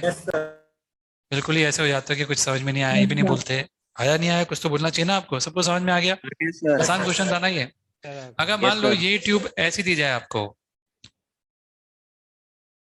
बस आप बोल देना आप कर लोगे। इक्विलेटरल ट्रायंगल बना के दे दे आपको, और बोला जाए कि 3 लिक्विड है इक्वल वॉल्यूम के, 1/3 ऑफ द वॉल्यूम, वही x l-x, x लेग में सर l-x, और ये दे दिया आपको l-x, और ये l-x। सेम ही क्वेश्चन है। आपको बोला जाए कि we have a thin tube of equilateral triangle, equal volume of the liquids, each have 1/3 of the volume of tube, determine the value of x। क्या क्वेश्चन सेम है कि नहीं? ऐसे अलग अलग शेप आपको दे सकते हैं, सर्कुलर भी शेप दे सकता हूं मैं, है ना? क्या करोगे इसमें भी? इस पॉइंट से कहां तक चलोगे? उसी पॉइंट तक। खत्म बात। और जब ऊपर जाएंगे तो ये डिस्टेंस ही चाहिए हमको, वर्टिकल। वर्टिकल कितना गया हमेशा देखना है कि हम जब भी एक पॉइंट से दूसरे पॉइंट तक जा रहे हैं, हम वर्टिकली कितना ऊपर और कितना नीचे जा रहे हैं। तो ये जो क्वेश्चन आपने स्क्वायर ट्यूब वाला देखा, ये क्वेश्चन इस फॉर्मेट में भी आ सकता है। कोई डाउट किसी को इसमें? ठीक है, नो सर। अगला सवाल लेते हैं अपन। हटा दो मैं इसको, इस क्वेश्चन को हटाते हैं अपन। Yes sir.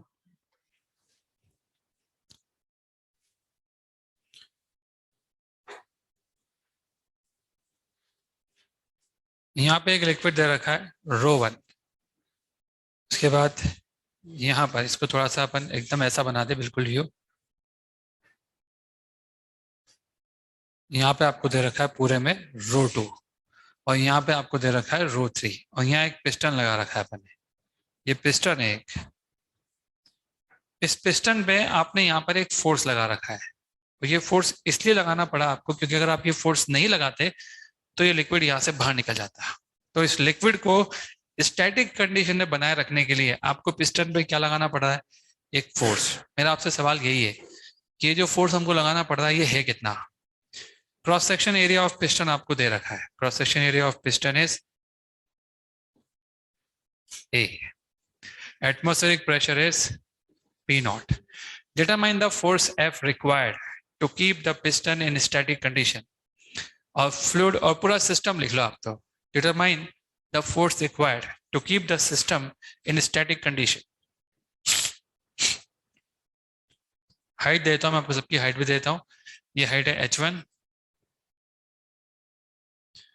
ये हाइट है h2, ये है h3, और ये है h4। सर एक बार क्वेश्चन रिपीट कर दीजिए।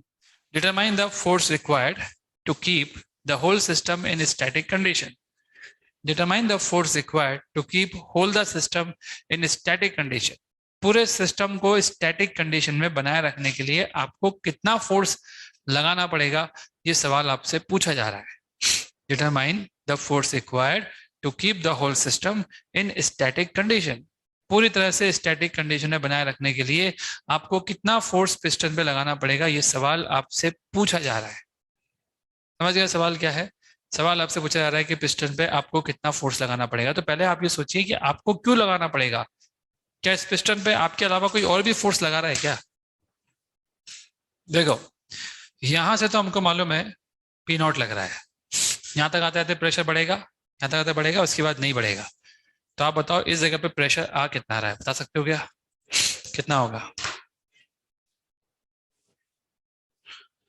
आप जब यहां से वहां तक जाओगे तो P0 plus ρg(h1) plus ρ2g(h2) is equal to P। इनसे कुछ फर्क नहीं पड़ेगा बिकॉज हॉरिजॉन्टल डायरेक्शन में प्रेशर वेरी नहीं करता।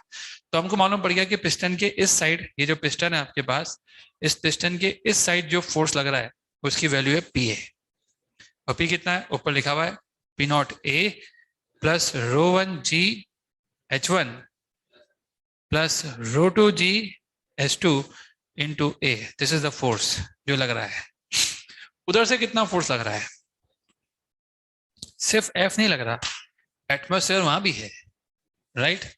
तो एटमॉस्फेयर का जो प्रेशर है उसके कारण भी एक फोर्स आ रहा है पी नॉट ए, और आपका ये पिस्टन, ये सिस्टम सब इक्विलिब्रियम है, फ्लूइड तो है ही इक्विलिब्रियम में, तभी तो आपने ये प्रेशर लिखा है जो इतना सारा लिखा है, आपने कौन सी कंडीशन में लिखा है, स्टैटिक कंडीशन में। अब सिर्फ पिस्टन को आपको मैनेज करना है कि यहीं पड़ा रहे, तो उसके लिए नेट फोर्स इस पे भी कितना होना चाहिए, 0। आप बताओ कैसे होएगा 0? P1A प्लस, यहाँ पी नॉट है ना, sorry, p nought a plus ρ1 GH1 plus ρ2 GH2 into a minus p nought a minus f is equal to 0। Net force on the piston is 0। देखिए net force on the piston is 0, जो piston आपको दिख रहा है उस पर आपको net force 0 करना है। Net force on piston is 0, ये आपको करना है। जैसे ही आप इसको करोगे पी नॉट से पी नॉट कट जाएगा, एफ की वैल्यू आ जाएगी ρ1 GH1 ρ2 GH2 इंटू ए। सिंपल, सबको समझ में आ गया चीज? आसान है, बिल्कुल ही आसान, सबको समझ में आ ही गया होगा। अगला क्वेश्चन लिया जाए, बोलो बच्चों, लेते हैं अगला सवाल।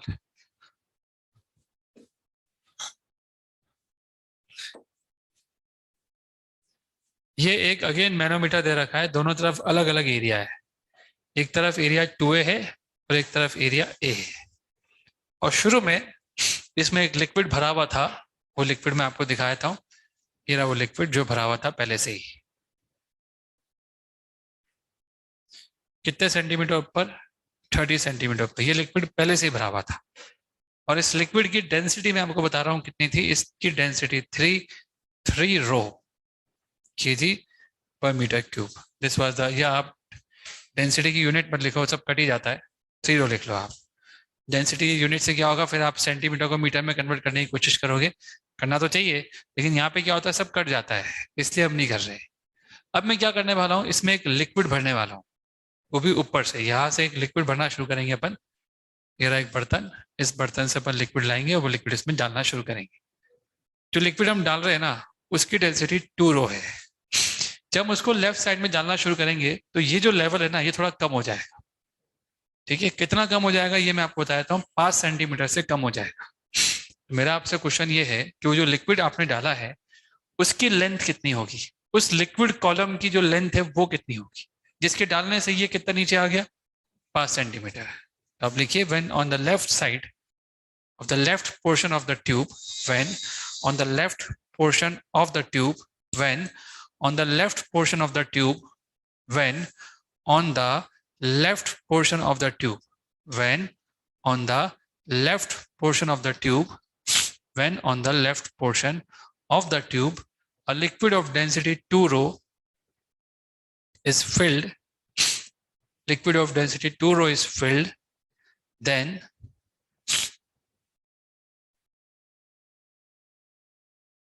level of 3 row liquid, level of 3 row liquid get depressed, level of liquid 3 row get depressed by 5 centimeter in left portion, get depressed by 5 centimeter in left portion. Determine the length of column of liquid 2 row, determine the length of column of liquid 2 row, determine the length of column of liquid 2 row. जो 2 रो का जो liquid column होगा उसकी length कितनी होगी आपको वो निकालनी है। तो इस क्वेश्चन के साथ सबसे बड़ी प्रॉब्लम ये है कि करना क्या है, आपको डायग्राम बनाना है वापस से। आपका जो नया डायग्राम होगा उसमें ये कितना नीचे आ चुका होगा, तो मैंने इसको 5 सेंटीमीटर नीचे ला दिया। क्या बता सकते हो, अगर ये नीचे आया होगा तो ये ऊपर भी तो गया होगा। अब लॉजिकली बताओ ये कितना ऊपर गया होगा। ये अगर 5 सेंटीमीटर नीचे गया है तो क्या आप ये मानते हो कि वो 5 ही ऊपर गया होगा? नहीं सर, एरिया दुगना है ना। नो सर, ये कुछ ऊपर गया होगा और कोई आपसे पूछे कि ये कितना ऊपर गया होगा, ये निकाल सकते हैं क्या आप? बिल्कुल निकाल सकते हैं। वॉल्यूम कंजर्वेशन लगाओ। अगर आप वॉल्यूम कंजर्वेशन लगाओगे तो आपको ये मालूम पड़ेगा कि इधर से कुछ वॉल्यूम कम हुआ है। कितना कम हुआ है? a इंटू 5, और वहां से कितना बड़ा है? h इंटू 2a, तो h कितना आ गया? 5/2। तो पहले तो हमको ये मालूम पड़ा कि एक तरफ 5 से कम हुआ है और दूसरी तरफ 5/2 से बड़ा है। ये क्लियर है बात? एच की वैल्यू आपको पता है, ये मान के चल रहे हैं अपन। अब जो लिक्विड आपने भरा है उस लिक्विड कॉलम की लंबाई कितनी होगी पता नहीं, वही तो निकालनी है। तो मैंने मान लिया कि लिक्विड कॉलम जो आपने भरा है उसकी लंबाई x है जो मुझे निकालनी है। एग्री? हो गया, फिगर बना दिया आपने नया। अब आपको 2 पॉइंट के प्रेशर पता है क्या? कौन कौन से? आपको यहाँ का प्रेशर पता है P0 और यहाँ का ये पता है P0। जरा चल के देखो और लिख के देखो कुछ होता है क्या, आंसर आता है क्या? अरे एक पॉइंट से दूसरे पॉइंट तक चल गए हो, देखो एक बार आप भी। ग्रीन वाले की डेंसिटी कितनी है? 2 रो। रेड वाले की कितनी है? 3 रो। चलो एक एंड से दूसरे एंड तक, नीचे आओ, हॉरिजॉन्टल चलो, फिर ऊपर जाओ और देखो क्या होता है।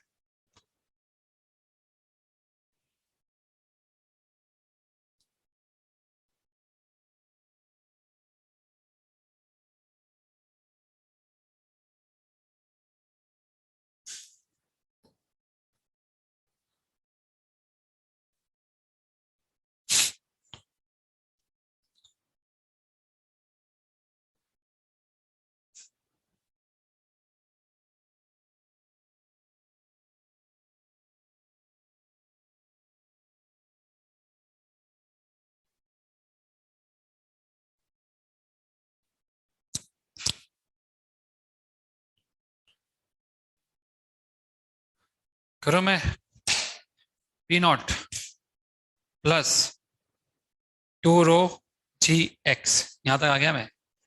ये बताओ ये लेंथ कितनी है? 25 है, देखो ढंग से, है ना 25 प्लस 3 रो G25। यहाँ तक तो पहुंच गए, यहाँ से यहाँ तक कुछ नहीं होगा, ऊपर जाएंगे, यहाँ तक जाएंगे ऊपर अपन। पूरा एक ही लिक्विड है ना, ये भी तो रेडी है। कितना है? 30 प्लस H तो पता ही है ना आपको कितना है, 3 रो GH प्लस 30। H की जगह वैल्यू रख देना, आपको आंसर मिल जाएगा, X मिल जाएगा। कोई डाउट किसी को सवाल में? अगर देखो इस सवाल की खास बात क्या थी, इस सवाल में डायग्राम बनावा नहीं आता, आपको डायग्राम खुद को बनाना पड़ा। कभी कभी ऐसे भी सवाल आते हैं कि आपने कुछ लिक्विड डाल दिया, हो सकता है दोनों तरफ कुछ ना कुछ लिक्विड डाल दिया जाए और बताया जाए कि यहाँ ऐसा हो गया, वहाँ ऐसा हो गया। एक तरफ लिक्विड डाल दिया, उसके बाद ये हो गया। या ये भी हो सकता है कि आपको लेंथ ऑफ लिक्विड कॉलम दे दे और ये पूछे कितने से डिप्रेस हो गया, तब भी कर लोगे। अगर आपसे पूछा जाए कितने से डिप्रेस हो गया, तो आपके लिए जो अभी ये 5 सेंटीमीटर लिखा हुआ है ना, ये अननोन होता। इसे आप x मानते, उसे x/2 और पूरे इक्वेशन को सॉल्व करते x को निकालने के लिए। ये डिपेंड करता है एग्जामिनर द्वारा कि वो आपको कैसा क्वेश्चन पूछ रहा है। मैंने क्या पूछा? डिप्रेस कितना हुआ बता दिया, और ये पूछा कि कितना लिक्विड कॉलम की लेंथ है। कोई डाउट किसी को इसमें? ऑनलाइन पे जो बच्चे बैठे हुए उनको कोई डाउट है? No sir. नहीं है? श्योर? Yes sir. ठीक है, आगे बढ़ते हैं। ये अच्छा सवाल था, इसमें कोई डाउट नहीं है।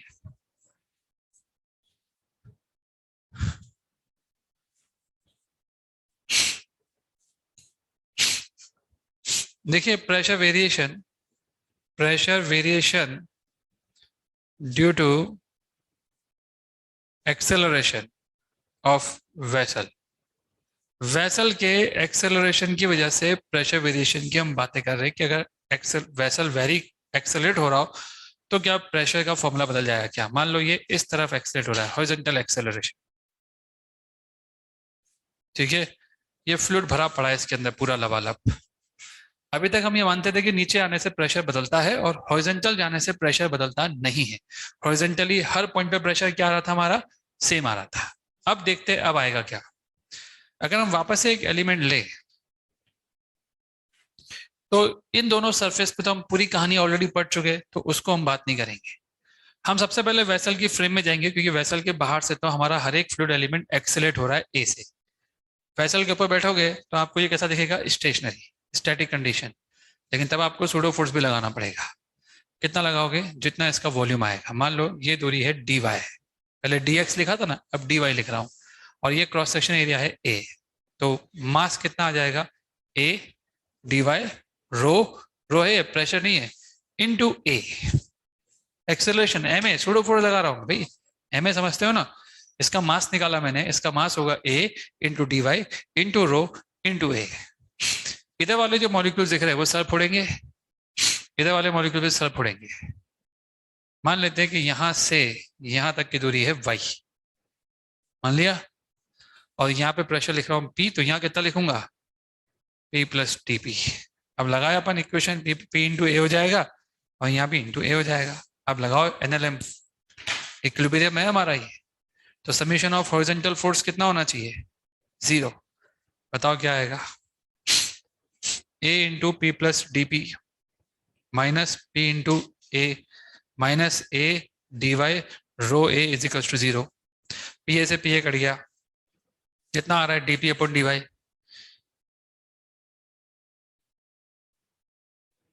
रो A, वहां पे कितना आया था रो G, यहाँ पे G की जगह किसने ले ली A ने। तो जब मैं इंटीग्रेट करूंगा और मैं आपसे बोलूँ कि यहाँ का प्रेशर मुझे पता है कुछ, लेट्स से P नॉट ही है, मान लो यहाँ का प्रेशर, इस जगह का प्रेशर आपको पता है, तो बताओ यहाँ से y डिस्टेंस चलने में प्रेशर कितना आएगा। प्रेशर का रेट ऑफ चेंज तो कांस्टेंट है रो ए, तो dp आ जाएगा रो ए dy। तो अगर आप प्रेशर का चेंज निकालोगे ना, तो P not P 0y P not plus row A y होगा। एग्री। अगर मैं आपसे बोलूं कि दो पॉइंटों के बीच में हॉरिजॉन्टल डिस्टेंस आपको पता है, लेट्स से कुछ है, तो उनके बीच में आप बता सकते हो कि प्रेशर का क्या रिलेशन आएगा। ये रहा एक्सेलरेशन A, एक पॉइंट ये रहा, एक पॉइंट ये रहा, मुझे मालूम करना है, चलो इनको सेम लेवल पे लेते हैं ना, तभी तो समझ में आएगा। ये सेम लेवल पर है। पहले अब तक आप बोलते थे कि इन दोनों का प्रेशर क्या होगा सेम, क्या आप भी बोलोगे आप? बताओ ज्यादा प्रेशर किसका होगा, फॉर्मूला देख के। बी का ना, B का। पी भी होगा रो ए x2 और पी ए होगा रो ए x1।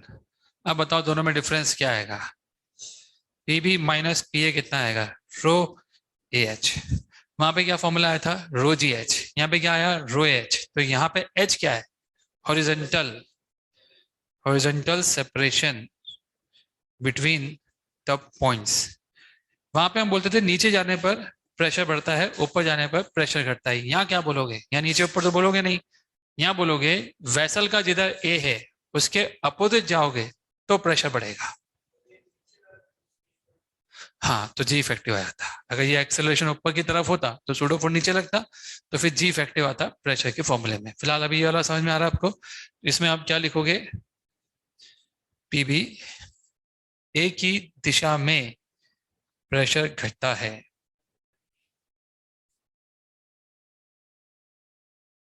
ए की विपरीत दिशा में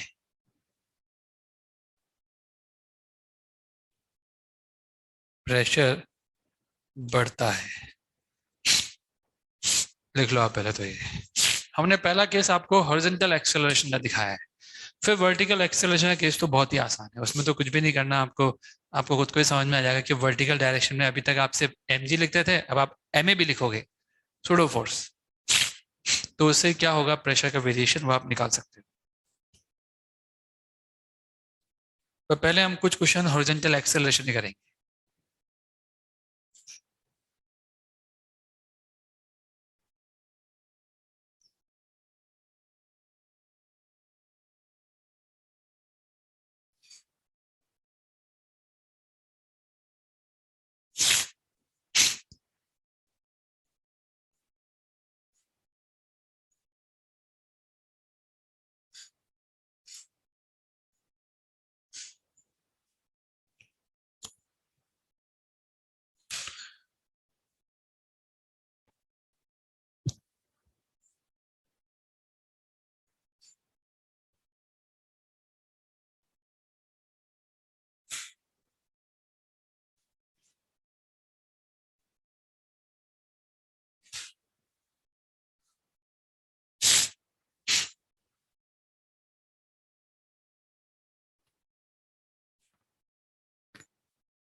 लिख लिया आप लोगों ने बच्चों? Yes sir.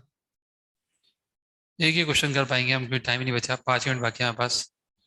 तो एक क्वेश्चन तो कराया आपको कम से कम इस टॉपिक पे। तो अब हमें ये मालूम पड़ा कि अगर हॉरिजॉन्टल एक्सेलरेशन दे रखा है तो प्रेशर हॉरिजॉन्टल में भी चेंज होता है। अब आप उसे कांस्टेंट नहीं मान सकते जैसे अब तक मान रहे थे आप। मान लीजिए ये ट्यूब आपको वापस से वैसा ही सेम ही क्वेश्चन दे रहा हूँ आपको, बस चेंज ये है कि यहाँ पर एक लिक्विड भरा हुआ है रो का और यहाँ पे भरा हुआ है 2 रो का। ये लेंथ यहाँ से यहाँ तक की लेंथ L दे रखी है, यहाँ से यहाँ तक की लेंथ 2L दे रखी है और ये लेंथ आपको गिवन नहीं है और ये इस तरफ जा रहा है एक्सेलरेशन A से। दोनों एंड ओपन है, इस ट्यूब के दोनों एंड कैसे है? ओपन है, जैसा कि आपको दिख भी रहा है। एंड फ्लूइड आपका वेसल के रेस्पेक्ट में कौन सी कंडीशन में? स्टैटिक। आपसे पूछा जा रहा है कि ये x कितना होगा। Determine the value of x, determine the value of x निकालिए। Fluid is in static condition, लिख लो आप, fluid is in static condition, determine the value of x। Fluid is stationary with respect to vessel, एक ही बात है। Fluid is static, fluid is in static condition और fluid is stationary with respect to the tube, दोनों का मतलब एक ही है। तो मैं आपसे पूछ रहा हूँ कि अगर आपका फ्लूइड स्टेशनरी है विथ रेस्पेक्ट टू ट्यूब, या अगर आपका फ्लूइड इस कंडीशन में है जो कंडीशन में आपसे बोल रहा हूँ कि वो स्टैटिक कंडीशन में है, तो आपको बताना है कि इन स्टैटिक कंडीशन ये x कितना होगा। Determine the value of x, आपको ये x निकालना है। सर वो नीचे 2 रो लिखा है। हाँ, 2 रो और रो, एक की डेंसिटी रो है और दूसरे की डेंसिटी 2 रो है। आपको x निकालना है। आपको दो जगह का प्रेशर पहले से पता है, एक तो यहाँ का और एक यहाँ का, और ऐसे में आप क्या करते हो, एक से दूसरे पॉइंट तक चलते हो। जब क्लोज सर्किट होता है तो वापस से वहीं आ जाते हो, यहाँ नहीं आ सकते वापस से, इसलिए आपको एक से दूसरी जगह चलना पड़ेगा। चल के देखो, लिखो आप क्या लिखते हो, आंसर निकालो फटाफट।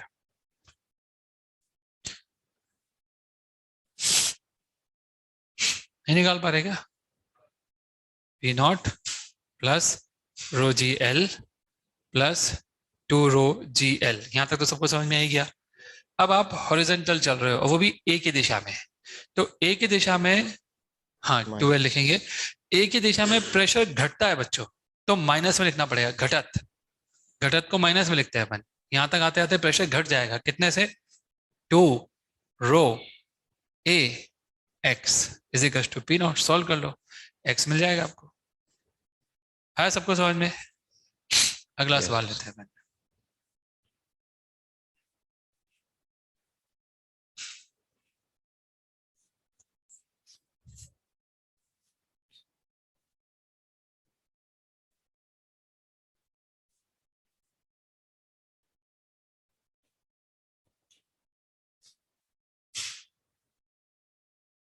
ये 3 रो है, ये 2 रो है, ये लेंथ भी L है और ये लेंथ भी L है। ये यहां से यहां तक आपको दे रखा है 3L। मेरा आपसे सवाल क्या है? मेरा आपसे सवाल ये है कि अभी तो आपको भी दिख रहा है दोनों तरफ लेवल सेम नहीं होगा, हमने एक क्वेश्चन किया भी था, लेवल अलग आया था। हम यहाँ पे कितना एक्सेलरेशन इसको इस तरफ दे, हॉरिजॉन्टल एक्सेलरेशन, लेफ्ट या राइट, वो आपकी इच्छा है, किधर दो। मैंने तो राइट माना है, जिससे कि दोनों तरफ लेवल सेम हो जाए। For what value of A horizontal acceleration? For what value of horizontal acceleration level on both sides becomes same? For what value of horizontal acceleration level on both sides becomes same? For what value of horizontal acceleration level on both sides becomes same? दोनों side पर level same हो जाए, उसके लिए कितना horizontal acceleration आपको रखना चाहिए, ये सवाल आपसे पूछा जा रहा है कि what should be the horizontal acceleration. देखो, ये तो पक्का है कि डायग्राम बनाने वाले ने बोल दिया है कि दोनों तरफ लेवल क्या रखना है, सेम। तो पहले हम ये मालूम करें कि शुरू में इस पूरे लिक्विड की लेंथ तो हमको पता है कितनी है, 4L। इसकी नहीं पता, इसकी ये लेंथ नहीं पता, तो बिना एक्सेलरेशन की ये लेंथ निकालो। जब एक्सेलरेशन नहीं था तब ये लेंथ थी कितनी, ताकि आपको ये मालूम पड़े कि इस पूरे लिक्विड की लेंथ है कितनी। बताओ, P not plus 3 rho G into 3L minus ऊपर चलेंगे 2 rho g x is equal to P nought. यहाँ से x कितना आ रहा है, 9/2 यानी 4.5L। ये आ रहा है कि चेक करो फटाफट, ये आ रहा है ना? अरे यहाँ से नीचे आया, यहाँ से ऊपर गया और क्या किया, बिना एक्सेलरेशन की बात कर रहा हूँ, तो x आया आपका 4.5L। यानी इस पूरे लिक्विड की टोटल लेंथ कितनी है, 5.5L है ना। इस पूरे लिक्विड की टोटल लेंथ कितनी है, 5.5L। इसकी कितनी है, 4L। एग्री? मानते हो ना इस बात को? तो और बीच में कितनी लेंथ है? 12। तो इन सारे लिक्विड की टोटल लेंथ कितनी है? This plus this plus this. उसमें से 12 लेंथ जिसकी भी हो इधर ही आएगी, अंदर ही आएगी। तो इधर कौन कौन सी लेंथ रहेगी? इन दोनों का सम करो, कितना आएगा? 9.5 का आधा आधा करो, वो दोनों बटेगा। 9.5 L वो लेंथ है बच्चों जो इसमें और इसमें रहेगी। मैं वापस समझाता हूँ, टोटल लंबाई जो भी है उसमें से 12 तो यही रहेगा, बाकी लंबाई यहाँ और यहाँ रहेगा। और आपसे बोला जा रहा है दोनों तरफ बराबर रहेगा, मतलब ये जो पूरा दिख रहा है ना आपको 5.5 और L का समीशन 9.5, उसका आधा करो, कितना आएगा? 4.75 L। तो दोनों तरफ कितनी लेंथ हो जाएगी? अब नया डायग्राम बना लो, हो गया क्वेश्चन खत्म।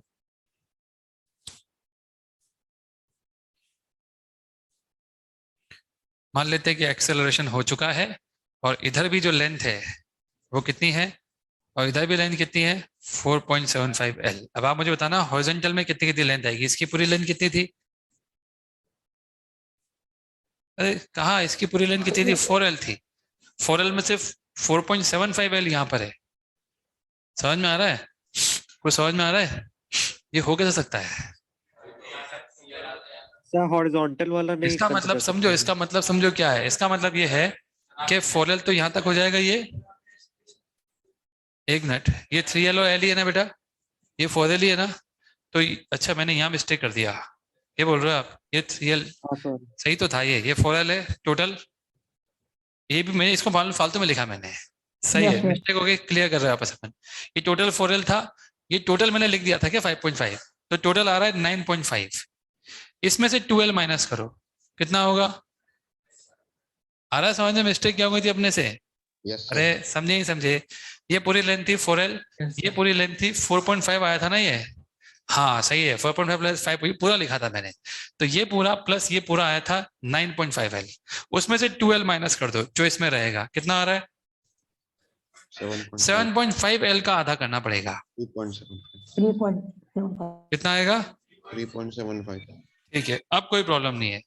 3.75 L यहाँ मान लो, आप मान लिया यहाँ तक, ठीक है। इसकी टोटल लेंथ कितनी थी? 4L, तो 0.25 लेंथ यहाँ होगी, एग्री? अच्छा, इसकी भी नई लेंथ कितनी है यहाँ पर? 3.75। इसकी टोटल लेंथ कितनी थी? 5.5। तो इसकी यहाँ पे कितनी लेंथ होगी? माइनस करके देख लेना, 5.5 में से 3.75 को कितना आएगा? 1.75। ठीक है, अब ये डायग्राम बन गया। एक्सेलरेशन हॉरिजॉन्टल में है ही, लिखना शुरू करो यहाँ से, सबसे पहले और नीचे P0 प्लस, नीचे आएंगे तो क्या होगा? 3 रो G 3.75 L। यहाँ तक पहुंच गए हम। अब जब हम हॉरिजॉन्टल चलेंगे तो अब तक तो हम बोलते थे कुछ नहीं होगा, लेकिन अब तो होगा ना। आप किस तरफ चल रहे हो? एक ही दिशा में, तो घटेगा। यहाँ से यहाँ तक कितना घटा? -3 रो A इंटू 0.25 L। हम यहाँ तक पहुंच चुके हैं, लिक्विड चेंज हो गया, वापस से हमें घटाना ही है, -2 रो A 1.75 L। यहाँ तक हम पहुंच चुके हैं। अब और घटाना है, -2 rho G 3.75 L is equals to P0। Solve कर लेंगे तो A मिल जाएगा। क्या आप सबको ये सवाल समझ में आ गया? इस सवाल में जो मिस्टेक हमसे हुई थी, जिससे कुछ बच्चे कंफ्यूज हो जाते हैं, उनको समझा दूं। ये टोटल लेंथ 4L था, ये टोटल लेंथ 5L था, 5.5L था, ठीक है। उसमें से 2L मैंने माइनस कर दिया, जो इसमें और इसमें जमेगा वो इतना था। ये बराबर बटेगा तो बराबर इतना आएगा, मैंने इतना इतना बना दिया। अब इस लिक्विड की टोटल लेंथ मुझे पहले ही मालूम थी 5.5 है, तो बाकी बची भी यहाँ दिखा दी। और इस लिक्विड की भी टोटल लेंथ 4L थी, तो बाकी बची हुई मैंने यहाँ दिखा दी। और फिर मैंने जैसे एक क्वेश्चन लिखते वैसे लिख दी। थैंक यू वेरी मच, बाकी बात अगली क्लास में करेंगे। Thank you sir.